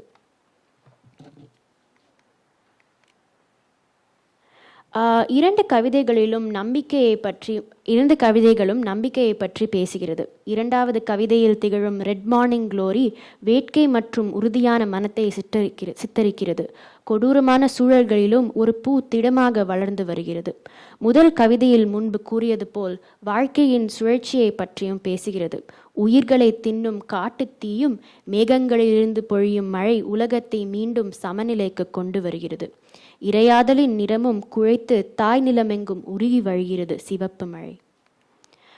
Scaling to the context of Singapore, நம்மில் பலருக்கு போர் என்பது அந்நிய ஒன்றாகவே இருக்கலாம். வரலாறு புத்தகங்களிலோ அல்லது செய்தித்தாள்களிலோ மட்டுமே படித்திருக்கலாம். அதனால் இதை போன்ற கவிதைகளையும் ஓவியங்களையும் ஆராயும் பொழுது மிகவும் துக்கமாக இருக்கிறது. போரால் வாழ்க்கையை துளைத்தவர்களை பற்றி தெரியும் பொழுது நாம் எவ்வளவு பாக்கியசாலி என்று உணர முடிகிறது. போரை பற்றி எவ்வளவு படித்தாலும் அதில் சிக்கி தவிப்பதை நாம் ஒருபோதும் உணர முடியாது. நன்றி. மிக்க நன்றி ஜனனி, மிகவும் அழகாக தமிழில் பேசுனீங்க. அது மட்டும் இல்லாமல் இவர் இரண்டாவதாக படைத்த கவிதையை பற்றி எனக்கு ஒரு கருத்து இருக்கிறது. ஏன்னா சுபிக்ஷா ராமன் என்பவர் என்னுடைய பள்ளியில் என்னுடன் மாணவியாக ஒரே மேசையில் உட்கார்ந்து படித்த ஒரு கவிஞர்னு சொல்லலாம், இளம் கவிஞர். அவருடைய கவிதைகள் இப்படி ஒரு அரங்கில் பேசப்படுவதும் அதை ஆராயப்படுவதும் நம்முடைய இளம் தலைமுறையினராலும் கவிதைகள் எழுதி நல்ல கவிதைகள் எழுத முடியும் என்ற ஊக்கத்தை கொடுக்கிறதுன்னு தான் சொல்லணும். மிக்க நன்றி ஜனனி. இவருக்கு வழிதுணையாக இருந்தவர் கவிஞர் கீதா அவர்கள். ஆனால் சில தவிர்க்க முடியாத காரணங்களால் அவரால் இன்னைக்கு வர முடியலை. அவருக்கு பதிலாக நம்மளுடைய ஒருங்கிணைப்பாளர்களில் ஒருவர் விஷ்ணுவர்தினி தனது கருத்துக்களை கொடுப்பார். விஷ்ணு. அனைவருக்கும் வணக்கம். என் பேரு விஷ்ணுவர்தினி. இன்னைக்கு எதிர்பாராத முறையினால திருமதி கீதா அவர்களால நம்மளுடைய இவெண்ட்டுக்கு வர முடியல. அவங்களுடைய கருத்துக்களை என்னால பகிர முடியாது. அதனால என்னுடைய கருத்துகள் என்னுடைய சில பிரதிபலிப்பை நான் பகிர்ந்துக்கலாம்னு இருக்கிறேன். ஒரு இளையரா இந்த ஒரு திட்டத்துல நான் கவனிச்சு பற்றி ஒரு சில கருத்துக்கள். இங்க 3 மிகப்பெரிய தடம் பதிச்ச கவிஞர்கள் இருக்கிறீங்க. அதனால ஏதேனும் பிழைகள் இருந்தா தயவு செஞ்சு என்னை மன்னிச்சுக்கணும். ஜனனி அவங்களுடைய அந்த பிரசன்டேஷன் படைப்பை பார்க்கும்போது என்ன ரொம்ப கவர்ந்ததை யோசிக்க வச்சது அவங்க சொன்ன எக்ஃப்ராசிஸ் அப்படிங்கிற ஒரு வார்த்தை. அது ஒரு கேள்விப்படாத ஒரு கான்செப்டா எனக்கு இருந்தது. உங்களுக்கும் இருந்திருக்கலாம்னு நினைக்கிறேன் பார்வையாளர்களுக்கு. எக்ஃப்ராசிஸ் அப்படின்னு சொல்லும் போது அது ஒரு கிரேக்க வார்த்தைன்னு சொல்றாங்க. அதாவது சில சமயங்கள் நம்ம இப்போ ஒரு கவிதை எழுதுறோம்னா நமக்கு ஒரு சில படங்கள் மனப்படங்கள் இருக்கும். இல்ல ஒரு இயற்கை காட்சியை பார்க்கும்போது அதை எழுதணும்னு தோணும். அப்படி நம்ம எழுத இன்னும் சில படங்கள் நம்ம மனதுல பதியறதுக்கு வாய்ப்பு இருக்கு. ஆனா இப்படி ஒரு நகராத அசையாத ஒரு ஆர்ட் ஃபார்ம், ஒரு ஓவியத்தை பார்த்து அதுக்கப்புறம் அந்த ஓவியத்துல இருக்கிற ஒவ்வொரு அங்கமும் எதை குறிக்க கூடும் அப்படின்னு யோசிச்சு அதுக்கப்புறம் எழுதவும் முடியும். அதுவும் ஒரு தேர்வு, அதுக்கும் ஒரு கற்பனை வடிவம் இருக்கின்றது அப்படின்னு தெரிஞ்சுக்க போது ஒரு இளையரா எனக்கு அது ரொம்ப ஒரு உந்துதல் அளிக்கக்கூடிய ஒரு விஷயமாக இருந்தது அப்படின்னு சொல்லணும். எக்ஃப்ராசிஸ் பத்தி நான் இன்னும் தேடி இன்னும் கொஞ்சம் ஆராய்ச்சி பண்ண போது ஒரு சில விஷயங்கள் எனக்கு ரொம்ப தனிப்பட்ட முறையில ஒரு படிப்பினையாக இருந்தது அப்படின்னு சொல்லலாம். அது மட்டும் நான் பகிர்ந்துக்கிறேன். அதாவது எக்ஃப்ராசிஸ் அப்படின்னு தேடும்போது ரொம்ப பிரபலமா இருந்தது அப்படின்னு சொல்லும்போது மோனாலிசா அவர்களை பத்தி வால்டர் பேட்டர் அப்படிங்கிறவர் உரைநடை முறையில ஒரு கவிதையா இல்லாம ஒரு உரைநடை வடிவத்துல அவர் மோனாலிசாவை பத்தி எக்ஸ்பிரசிஸ் முறையில எழுதியிருப்பாரு. சோ இதை பத்தி படிக்கும்போது எனக்கு என்ன ஞாபகம் வந்துச்சுன்னா, பள்ளி காலத்துல அறிவியல் ஆராய்ச்சியாளர்கள் நிறைய பேர் மோனாலிசா ஓவியத்தை பார்த்து அதுக்கப்புறம் இவங்க இவங்களுடைய ஃபேஷியல் ஃபீச்சர்ஸ் முகபாவனையை பார்த்து இவங்க கர்ப்பிணியா இருக்கலாம் அப்படின்னு சில பேர் சொன்னாங்க. சில பேர் இவங்க எந்த பிரதேசத்துல வாழ்ந்திருக்கலாம் அப்படின்லாம் சொன்னாங்க. கணித ஆராய்ச்சியாளர்களும் மோனாலிசா விட்டு வைக்கல. அந்த ஒரு ஃபைண்டிங்ஸ் அதெல்லாம் நம்ம கேட்கும் போது பள்ளி காலத்துல எனக்கு ரொம்ப பிரமிப்பா இருந்தது. மோனாலிசா ஒரு லார்ஜர் தென் லைஃப், அதாவது எட்ட முடியாத ஒரு விஷயமா இருந்தது. ஆனா வால்டர் பேட்டர் அவர்களுடைய இந்த ஒரு உரைநடை முறையை எக்ஸ்பிரசிஸ் முறையை நான் படிச்சதுக்கு அப்புறம் அவர் எப்படி மோனாலிசாவுடைய கையோட நம்ம கையை கோர்த்து அவங்கள தொட்டு அவங்களோட பழகி அது போல ஒரு நெருக்கத்தை அவர் உருவாக்க முயற்சி செஞ்சிருந்தாரு. அதனால இந்த எக்ஸ்பிராசிஸ் முறையும் சரி, கவிதை முறையும் சரி, எத்தகைய ஒரு சக்தி இருக்கிறது, எத்தகைய ஒரு வலி மிகுந்ததாக இருக்கின்றது அப்படிங்கிறது இந்த ஒரு படைப்பு மூலமா எனக்கு ஒரு பிரதிபலிப்பு மூலம் தெரிய வந்தது. உங்களுக்கும் அது யூஸ்ஃபுல்லா இருந்திருக்குன்னு நினைக்கிறேன். ரொம்ப நன்றி. நன்றி விஷ்ணு. இப்போது ரித்திகாவை மேடைக்கு அழைக்கிறோம். ரித்திகா விக்டோரியா தொடக்க கல்லூரியில் 2ஆம் ஆண்டு படிக்கிறாள். அவளுக்கு வரைவதில் மிகவும் ஆர்வம் உண்டு. இவர் சுபாஷ் செந்தில்குமார் எழுதிய கடலெனும் வசீகர மீன் தொட்டி ஆராய்வதில் கவிஞர் சாம்ராஜ் வழி நடத்தினார். ரித்திகா.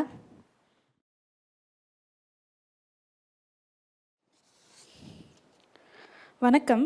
இன்று நான் பேச போகிற நூல் கவிதை நூல் கடல் என்னும் வசீகர மீன் தொட்டி.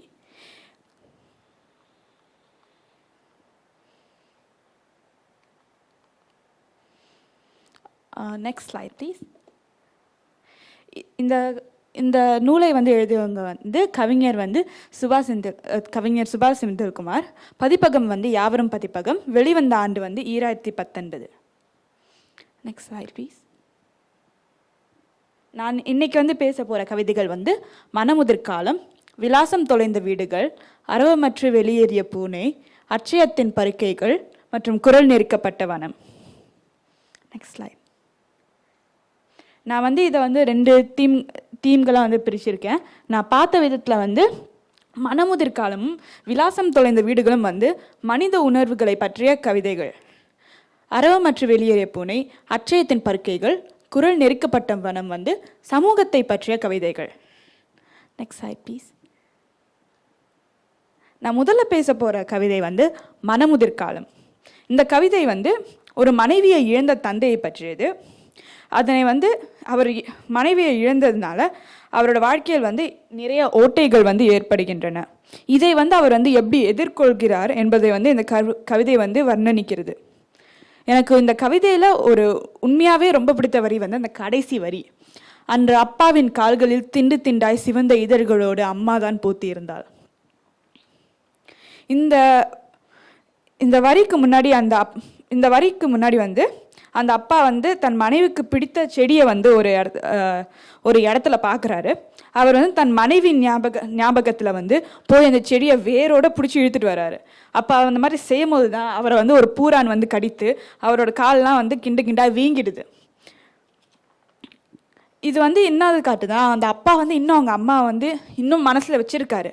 அவருக்கு இன்னும் அவங்கள பற்றி தோண்டிக்கிட்டே இருக்கு. ஆனால் அவர் இந்த வலியின் மூலம் இந்த வலி என்ன காட்டிக்கிறதுனா, இது ஒரு நெகட்டிவாக இருந்தாலும் அவர் இன்னும் அவங்கள மனைவியை மனசில் வச்சுருக்காங்க. அவங்கள ஞாபகம் வச்சுக்கணும், அவங்கள பற்றி நினைக்கணும், எல்லாரும் ஞாபகம் வச்சுக்கணுன்றதுக்காகவே அவர் அது செஞ்சது அந்த வீக்கங்களும் வலியும் அங்கே வச்சு இந்த பாசம் அந்த அம்மா மீது அவங்க வச்சு இந்த பாசத்தை காட்டுது. அம்மாவை அப்பா தனக்கு தெரிந்த முறையில் ஞாபகம் வச்சுக்கொள்கிறாங்க. அதுக்கு இது ஆதாரமாக தெரிகிறது. அதனால இந்த வரி எனக்கு ரொம்ப முக்கியமாக தெரிஞ்சது. ஏன்னா அவருடைய கோப்பிங் மெக்கானிசம், அவர் அவங்களோட இறப்பை கூட எப்படி அவங்க இறப்பினால் ஏற்பட்ட ஓட்டைகளை தனக்காக கொஞ்சம் ஹீல் பண்ணிட்டு இருக்காருன்றது இது காட்டுச்சுன்னு நான் நினைக்கிறேன்.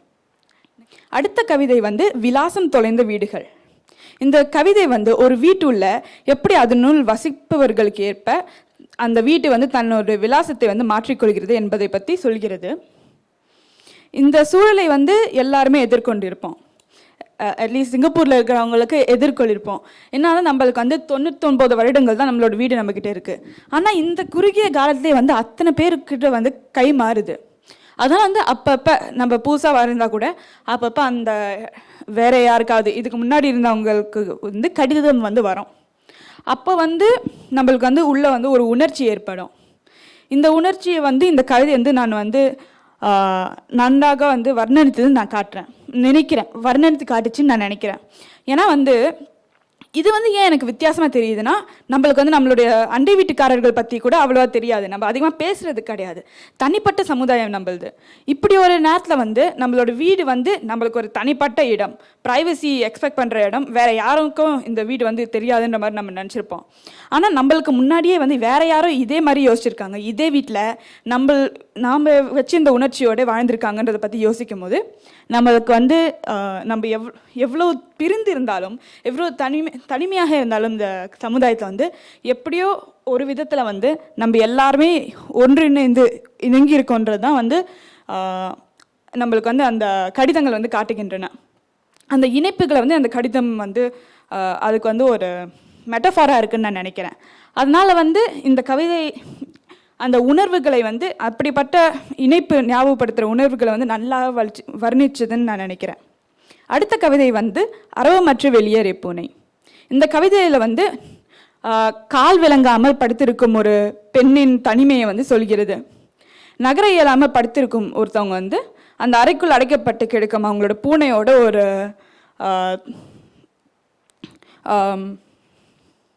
பூனையோட ஒரு ஒற்றுமையை வந்து வச்சுருக்காங்க, ஃப்ரெண்ட்ஷிப் வச்சுருக்காங்க.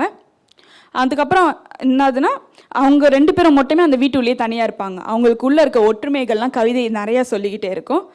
ஆனால் வந்து கடைசியில் வந்து இந்த பெண் வந்து இறந்து போயிடுவாங்க. அப்போ கூட அவங்க வந்து அந்த பூனை மாதிரி தான் சுருண்டு கிடந்தாங்கன்னு சொல்லுவாங்க. அது வந்து படிக்கிறதுக்கு வந்து உண்மையாக கஷ்டமாக இருந்தது, அந்த மனசில் ஒரு வேதனையை ஏற்படுத்தியது. அதுக்கப்புறம் வந்து அந்த கடைசி பத்திகள்லாம் அவங்க இல்லாத பத்திகள்லாம் வந்து அந்த பூனை கூட அவங்கள ஒப்பிடுவது வந்து நிறுத்திடுவாங்க. அப்போ வந்து அவங்களுடைய இறப்பினோட தாக்கத்தை இன்னும் வந்து அந்த பத்திகள்லாம் வந்து பலமாக்கின. அது வந்து எனக்கு ரொம்ப பிடித்திருந்தது. இப்போ வந்து அவங்களுக்கும் அந்த பூனைகளுக்கும் வந்து நிறைய இயலாமைகள் இருந்தன. அவங்க இருவரையுமே வந்து வாயில்லா ஜீவன்கள் மாதிரி தான் நடத்துனாங்க. இப்போ பார்த்தீங்கன்னா பூனை வந்து சொல்ல முடியாது, அதுக்கு வந்து வீட்டில் இல்லைன்ட்டு, வீட்டில் பூட்டி விட்டுட்டு போகாதீங்கன்னு சொல்ல முடியாது. அதனால் வந்து அவங்களுக்கு வந்து முடிவு எடுப்பாங்க. ஆனால் இப்போ பார்த்தீங்கன்னா இந்த பெண்ணால் கண்டிப்பாக பேச முடியும், அவங்களுக்கு காலு தான் விளங்காமல் போயிட்டு. ஆனாலும் வந்து அவங்களுக்கு என்ன வேணும், அவங்க வெளியே போகணுமா அப்படின்றத பற்றி யாருமே வந்து அவங்ககிட்ட கேட்கல. அவங்க வீட்டில் வந்து பூட்டை பட்டிட்டு போயிடுறாங்க அந்த பூனை மாதிரியே. அதனால் இது வந்து எனக்கு வந்து சமுதாயத்தில் ஒரு பிரச்சனையை பற்றி ஞாபகப்படுத்து. என்னதுன்னா இப்போ வந்து நம்ம சமுதாயத்தில் உடல் ஊனமற்றவர்களுக்கு வந்து அதிகமாக ஒரு வாய்ஸ் இல்லைன்னு நான் நினைக்கிறேன். இதே மாதிரி வந்து அவங்களுக்காக முடிவுகள் எடுக்கப்பட்டதே தவிர இவங்களுக்கு வந்து என்ன மாதிரி மாற்றங்கள் வேணுன்றதை பற்றி அதிகமாக கேட்கப்படுறது கிடையாது. அதனால வந்து அவங்களோட தனிமையை வந்து அவங்க வந்து சொசைட்டிக்கு இருந்து ஐசோலேட் ஆகிறதுனால அவங்களுக்கு ஏற்படும் தனிமையை வந்து இந்த கவிதை நன்றாக வர்ணனித்ததுன்னு நான் நினைக்கிறேன். அதனால இந்த கவிதை எனக்கு ரொம்ப பிடித்திருந்தது. நான் அடுத்து பேச போகிற கவிதை வந்து அட்சயத்தின் பருக்கைகள். அட்சயத்தின் பருக்கைகள் கவிதையில் செல்வந்தானே இருக்கும் ஒருத்தவங்க வந்து எதிர்பாரா விதத்தில் வந்து ஏழையாகிறாங்க. முதலாக பிச்சை எடுக்க செல்லும் அவங்க வந்து பழக்கப்படாத தயக்கத்தோடு தன்னுடைய பாத்திரத்தை பேருந்தோடைய ஜன்னலுக்கு முன்னால் வந்து எடுத்து நீட்டுறாங்க. அங்கே உள்ள பிச்சை போகிறவங்களுக்கு வந்து அது வந்து ஒரு பழக்கப்பட்ட ஒரு சூழ்நிலை தான். அவங்க வந்து அந்த காசை வந்து எடுத்து போகிறதுக்கு முன்னாடி பேருந்து வந்து கிளம்ப தொடங்குறது. அப்போ வந்து அவங்களோட அந்த பிச்சை எடுக்கிறவங்களுக்கு வந்து அவங்களோட தேவைகள் வந்து அவங்கள வந்து உந்தி தள்ளுது அந்த பேருந்து தொடர்ந்து போக்குறதுக்கு. அந்த காசு வந்து விழும் ஒரு நொடி வந்து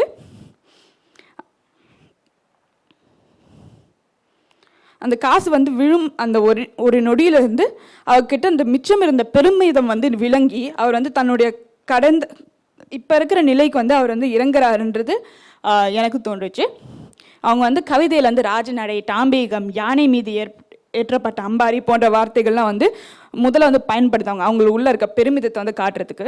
அதுக்கப்புறம் கடைசியில் வந்து அவங்க வந்து இந்த பிச்சை பாத்திரமு, சில்லறையால் அந்த மாதிரி வார்த்தைகள்லாம் பயன்படுத்தி ஒரு முரணை வந்து காட்டுவாங்க, கான்ட்ராஸ்ட்டை காட்டுவாங்க. இது இந்த அவரோட முன்னிருந்த நிலையும் இப்போ இருக்க நிலைக்கும் நடுவில். இது வந்து சிங்கப்பூர் சூழலுக்கு எப்படி அவ்வளோ வந்து ரெலவெண்ட்டாக இருக்குதுன்னு சில பேர் நினைக்கலாம். ஏன்னா வந்து சிங்கப்பூரில் வந்து பிச்சை எடுக்கிறவங்க வந்து அதிகமாக இருக்க மாட்டாங்க. ஆனால் இப்போ சிங்கப்பூரில் பார்த்தீங்கன்னா டிஷ்யூ தாள்கள் வந்து நிறைய பேர் விற்பாங்க. இப்போ வந்து தொடரும் போதே வந்து டிஷ்யூ தாள்கள்லாம் விற்கிற ஆளுங்க கிடையாது. அவங்களும் நல்ல வேலைகள் அலுவலகத்தில் வந்து வேலை செஞ்சுருக்க ஆளுங்கள் தான். ஆனால் அவங்களுடைய உடல் பாதிக்கப்பட்டு இல்லாட்டி அவங்களால வேலை செய்ய முடியாத நிலை இருக்கிறதுனால தான் அவங்க வந்து மாதிரி டிஷ்யூ தாள்கள் விற்கிறாங்க. இப்போ இவ்வளோ ஒரு நிலை குலைந்து இருக்கிறவங்களுக்குலாம் வந்து அவங்களோட முதல் டிஷ்யூ தாளை விற்கும்போது எப்படி இருந்திருக்கும், அந்த ஒரு உணர்ச்சியை வந்து இதை வந்து இந்த கவிதை வந்து நன்றாக காட்டியது என்பதை நான் நினைக்கிறேன்.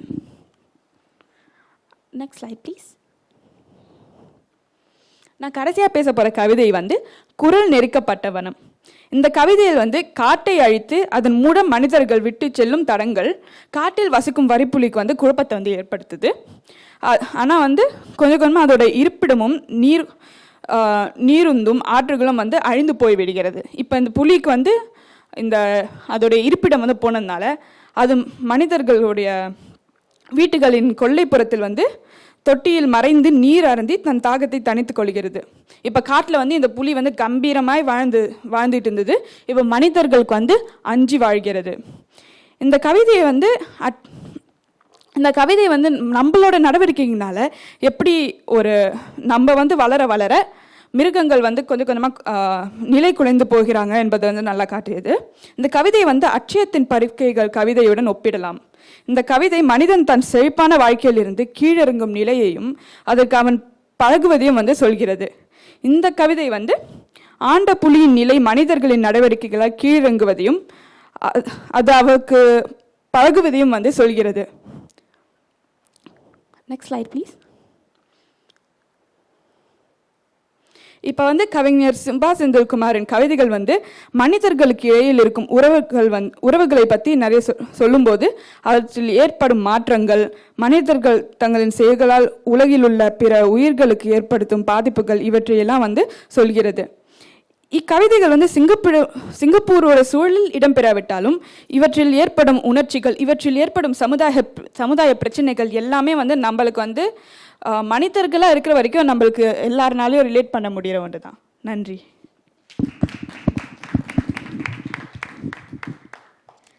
ரொம்ப நன்றி. செல்லப்பிராணிகளாக இருக்கட்டும், மாற்றுத்திறனாளிகளாக இருக்கட்டும், இல்லாட்டி தனிமை என்ற உணர்வாக இருக்கட்டும், கடல் போன்ற பெரிதாக இருக்கும் இந்த உணர்வுகளை சுருக்கமாக சொன்னீர்கள். ரொம்ப நன்றி. இப்போது கவிஞர் சாம்ராஜுக்கு இதை குறித்தான கருத்துக்கள் கண்டிப்பாக இருக்கும். ரொம்ப நன்றி. ரித்விகா வந்து இது தொடர்பாக ரித்விகாவோட ஒரு 3-4 ஜூம் மீட்டிங் நாங்கள் வந்து பேசினோம்.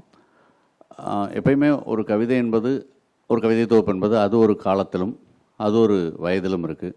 அதை வாசிக்கிறவங்க ஒரு காலத்திலும் ஒரு வயதிலும் இருக்காங்க. அப்போ ரித்விகாவுடைய காலத்திலிருந்தும் வயதிலிருந்தும் இந்த கவிதைகளை புரிஞ்சுக்கிறாங்க. புரிந்து கொண்டு தான் இந்த கவிதைகளை பற்றி அவங்க எழுதினாங்க, என்னோட பேசினாங்க. எனக்கு இதில் சந்தோஷம் என்னென்னா, அவங்க நிறைய கவிதைகளை படித்து அவங்களுடைய நிலையிலிருந்து, அவங்களுடைய புரிதலிலிருந்து ஒரு 7-8 கவிதைகளை பற்றி எழுதுனாங்க.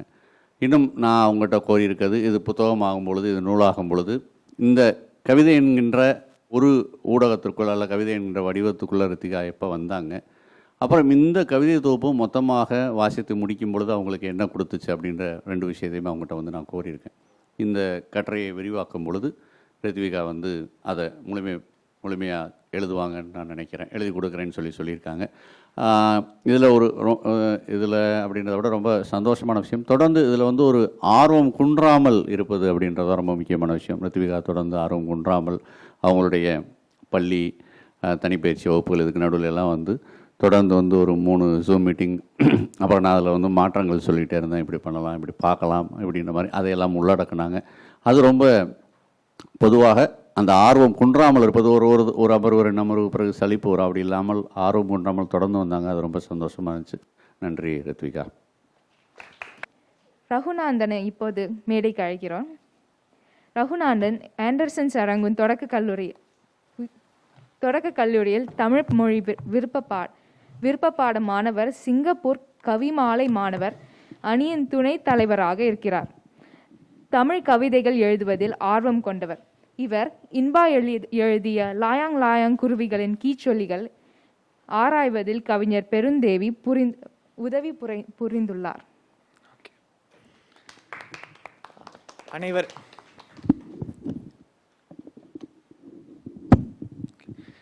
அனைவருக்கும் வணக்கம். இன்று தங்களோடு நான் படித்து மகிழ்ந்து ஆராய்ந்து என் மன சிந்தனைகளுக்கும் கற்பனைக்கும் உரமாக அமைந்த கவிதை நூலான கவிஞர் இன்பாவின் கைவண்ணத்தில் வெளிவந்த லயாங் லயாங் குருவிகளின் கீச்சொலிகள் புத்தகத்தை பற்றி தங்களோடு பகிர்ந்து கொள்ளப் போகிறேன். இப்புத்தகத்தை யாவரும் பதிப்பகம் வெளியிட்டிருக்காங்க. மொத்தம் 124 பக்கங்களை கொண்ட புத்தகத்தில் மொத்தம் 72 கவிதைகள் 4 பாகங்களாக பிரிக்கப்பட்டு எழுதப்பட்டுள்ளன. வலசை திணையின் கீச்சுகள், யாய் திணையின் எச்சங்கள், திணையற மொழிதல், அகத்திணை சொற்களின் சலனங்கள் அப்படிங்கிற இந்த 4 பாகங்களாக இந்த புத்தகம் பிரிக்கப்பட்டுள்ளது. இப்போ முதல்ல இப்புத்தகத்தை சிங்கப்பூரின் கலாச்சாரத்தையும் மக்களின் இயல்பான வாழ்க்கையையும் கவிநயத்தோடு விளக்கும் ஒரு கருவியாகவே நான் பார்க்கிறேன். கவிஞர் அவர்களின் பார்வையில் அழகுமிகு சிங்கையை கூடிய வர்ணனையோடு காண நம்மால் முடிகிறது.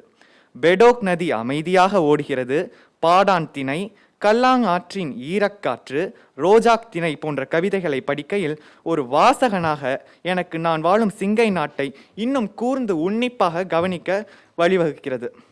இதில் நான் முக்கியமாக வாசித்து மகிழ்ந்த ரோஜாக் திணை எனும் கவிதையில் சிங்கப்பூர் நாட்டின் குறையாக பலரால் பார்க்கப்படும் நிலப்பற்றாக்குறையை இவர் கவிதையில் அனைவரும் படித்து மகிழும் வகையில் நிறைவாக எழுதியுள்ளார்.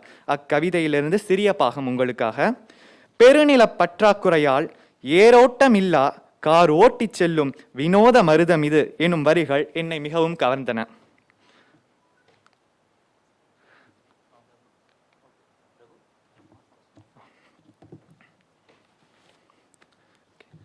அடுத்ததாக மேலும் இப்புத்தகத்தின் மற்றொரு சிறப்பு என்பது இக்கவிதைகளை எந்த வாசகர் எந்த நாட்டிலிருந்து வாசித்தாலும் கவிதை உணர்த்தும் கருத்துகளும் கவிநயமும் சிறிதளவிலும் பாதிக்காது அனைவரும் கவிஞர் கூற வருவதை முழுமையாக புரிந்து கொள்ளும் வகையில் அமைந்துள்ளது. நம் சிங்கப்பூரர்களே பரிச்சயப்பட்ட அவர்கள் அதிகம் உபயோகிக்கும் வார்த்தைகளுக்கான அர்த்தத்தையும் வாசகர்களால் எளிதில் புரிந்து கொள்ள முடியாத வார்த்தைகளுக்கான பொருளையும் அவர் கவிதைகளின் கீழே எழுதியுள்ளார். நாம் தமிழகத்திலிருந்து படித்தாலும் சரி, அமெரிக்காவிலிருந்து படித்தாலும் சரி, கவிஞரின் கவிதை வரிகள் நமக்கு நிச்சயமாக புரியும் என்பதில் எவ்வித மாற்றமும் இல்லை. இப்போ பார்த்தீங்கன்னா கண்டாங் கிரபாவ் ஹாஸ்பிட்டல் அப்படின்னு நம்ம எல்லாரும் சிங்கப்பூரில் கேகே ஹாஸ்பிட்டல் அப்படின்னே சொல்லி பழகிட்டோம். நான் முதல்ல இந்த கவிதை ரோஜாக் திணை அப்படிங்கிற அந்த கவிதையில் படிக்கும்போது இந்த வார்த்தைக்கான அர்த்தம் எனக்கு புரியலை. பிறகு அந்த கவிதை கீழே பார்க்கும்போது இது ஒரு மருத்துவமனையின் பெயர் அப்படின்னு சொல்கிறப்ப தான் இதுதான் அந்த கேகே மருத்துவமனை அப்படின்னு எனக்கு புரிஞ்சுது. இந்த மாதிரி ரோஜாக் அப்படிங்கிற சிங்கப்பூர் உணவு, சங்நில உத்தமா அப்படிங்கிறவர் சிங்கப்பூரை கண்டறிந்த மன்னருங்கிற பல வார்த்தைகளுக்கான அர்த்தம் எல்லா வாசகர்களுக்கும் புரியும் வகையில் அந்த கவிஞர் கீழே அவர் அர்த்தத்தை கொடுத்துருக்காரு. அடுத்ததாக பார்க்கும்போது என்னை கவர்ந்தவை. ஒவ்வொரு வாசகருக்கும் தன்னால் தொடர்பு படுத்தி கொள்ள முடிந்த வகையில் இருக்கும் கவிதைகளை வாசிக்கும் போது தன்னை அறியாமலேயே அக்கவிதைகளை நேசிக்க தொடங்குவார்கள். அதே வண்ணம் நானும் இப்புத்தகத்தில் பல கவிதைகளை நேசிக்க தொடங்கினேன் என்று கூறினால் அது மிகையாகாது. ஒரு 13 வயது இளைஞனாக நான் அடிக்கடி என் வாழ்வில் தொடர்பு படுத்தி கொள்ளும் வகையிலான கவிதைகள் இப்புத்தகத்தில் நிறைய இருக்கின்றன.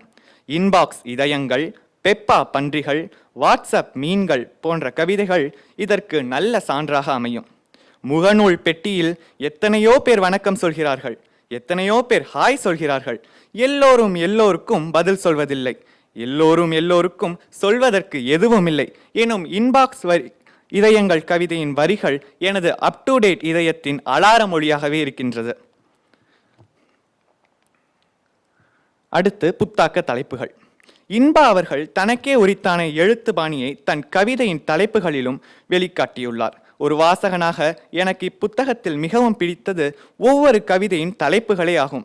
புதுமையான, வித்தியாசமான, என்னை போல் வாசகர்களை மேலும் மேலும் படி படி என்று ஊக்கப்படுத்தும் வகையில் ஒவ்வொரு கவிதையின் தலைப்பும் புத்தகத்தில் இடம்பெற்றுள்ளன. இது புத்தகத்திற்கான ஒரு கூடுதல் சிறப்பு என்றே கூறலாம். டிபிசிலி இட்டாலியானா, மகடுவு நிருத்தியம், பறவையாங்காள், கபாலமற்ற கரையான்கள் போன்ற தலைப்புகள் இன்னும் என் மனதில் ஆழமாக பதிய முக்கிய காரணம் அவற்றின் தனித்துவமான தலைப்புகளே ஆகும். இப்பொழுது நான் ஒரு கவிதையை உங்களுக்கு படித்து காமிக்கிறேன். காம்பில் பூத்த கவிதை. பூவின் மீது அமர்ந்திருந்த வண்ணத்து பூச்சி பறந்து செல்கிறது, தேனை எடுத்துக்கொண்டு ஓடுகிறதென சத்தம் போடுகின்றன பூக்கள். யாருக்கும் கேட்கவில்லை, பூக்களை ரசித்து கொண்டே இருக்கிறேன். மேசை மீது இருந்த தொட்டி செடிக்கு தண்ணீர் தெளிக்கிறேன். வேரை தேடிச் செல்லும் நீரிலிருந்து ஓசையின்றி வந்து நிற்கிறது கவிதை. இந்த இரவிற்குள் கவிதையை எழுதி கொய்து விட வேண்டுமென துடிக்கிறது மனம். காந்தல் கை கூப்பி சிரிக்கிறது, சொற்கள் அலைந்து கொண்டிருக்கின்றன. இந்த கவிதையோட சிறப்பை பார்த்தீங்கன்னா ஒரு மனித மனத்தோட குணாதிசயங்கள், அந்த உணர்வுகளை இயற்கையோட நம்ம கவிஞர் தொடர்பு படுத்தி எழுதியிருக்காங்க. இதுதான் இந்த புத்தகத்தோட தனி சிறப்புன்னு நான் சொல்லுவேன். லயாங் லயாங் குருவிகளின் கீச்சொலிகள் எனும் புத்தகத்தின் பெயரே இயற்கையின் அழகிய படைப்பாக்கத்தை விளக்கும் வகையில் இருக்கின்றது. இப்புத்தகத்தில் இயற்கை, விலங்குகள், பறவைகளை கருவாக கொண்டு பல கவிதைகள் எழுதப்பட்டுள்ளன. இதன் மற்றொரு முக்கியமான அம்சம் என்னவென்றால், இக்கவிதைகள் அனைத்தும் மனித மனதின் உணர்வுகளோடும் குணாதிசயங்களோடும் வெகுவாக தொடர்பு படுத்தி எழுதப்பட்டுள்ளன. இன்பாவர்களின் மன ஓடையில் மிதக்கத் தொடங்கிய கவிப்பூக்கள் என்னைப் போல் வாசகர்களின் உள்ளங்களிலும் எவ்வித தளர்வுமின்றி ஆனந்தமாக மிதந்து செல்கிறது என்றே கூறலாம். நிறைவாக, இப்புத்தகத்திற்கு மேலும் அழகும் வலிமையும் சேர்க்கும் என நான் கருதுவது என்னவென்றால், சிங்கப்பூரின் கலாச்சாரத்தை விவரிக்கும் இன்பா அவர்களது கவிதைகளில் சிங்கையின் மற்றொரு முக்கிய கலாச்சாரமான மலாயர்களின் வாழ்க்கை முறையையும் அவர்களது பண்பாடு குறித்த கவிதைகளும் மேலும் இடம்பெற்றிருக்கலாம் என்பதே ஆகும். சீனர்களின் கலாச்சாரத்தை பற்றிய நல்ல புரிதலை இக்கவி நூல் எனக்கும் பற்பல வாசகர்களுக்கும் தந்திருக்கும் என நான் நம்புகிறேன். உதாரணமாக, மேண்டரின் ஆரஞ்சுகள் எனும் கவிதையில் சீனர்களின் யூஷெங் எனும் சீன புத்தாண்டை கொண்டாடும் வழக்கத்தை சிறப்பாக இக்கவிதை விளக்கியுள்ளது.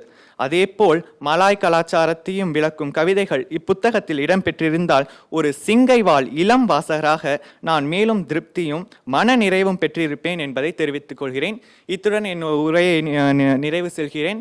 வாய்ப்பளித்தமைக்கு நன்றி. வணக்கம்.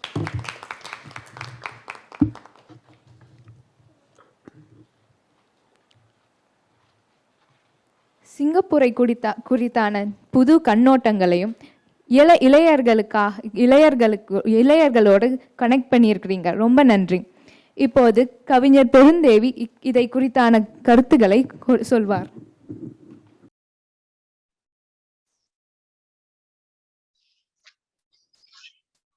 முதலில் என்னுடைய வணக்கத்தை ஒரு முறை தெரிவித்துக் கொள்கிறேன்.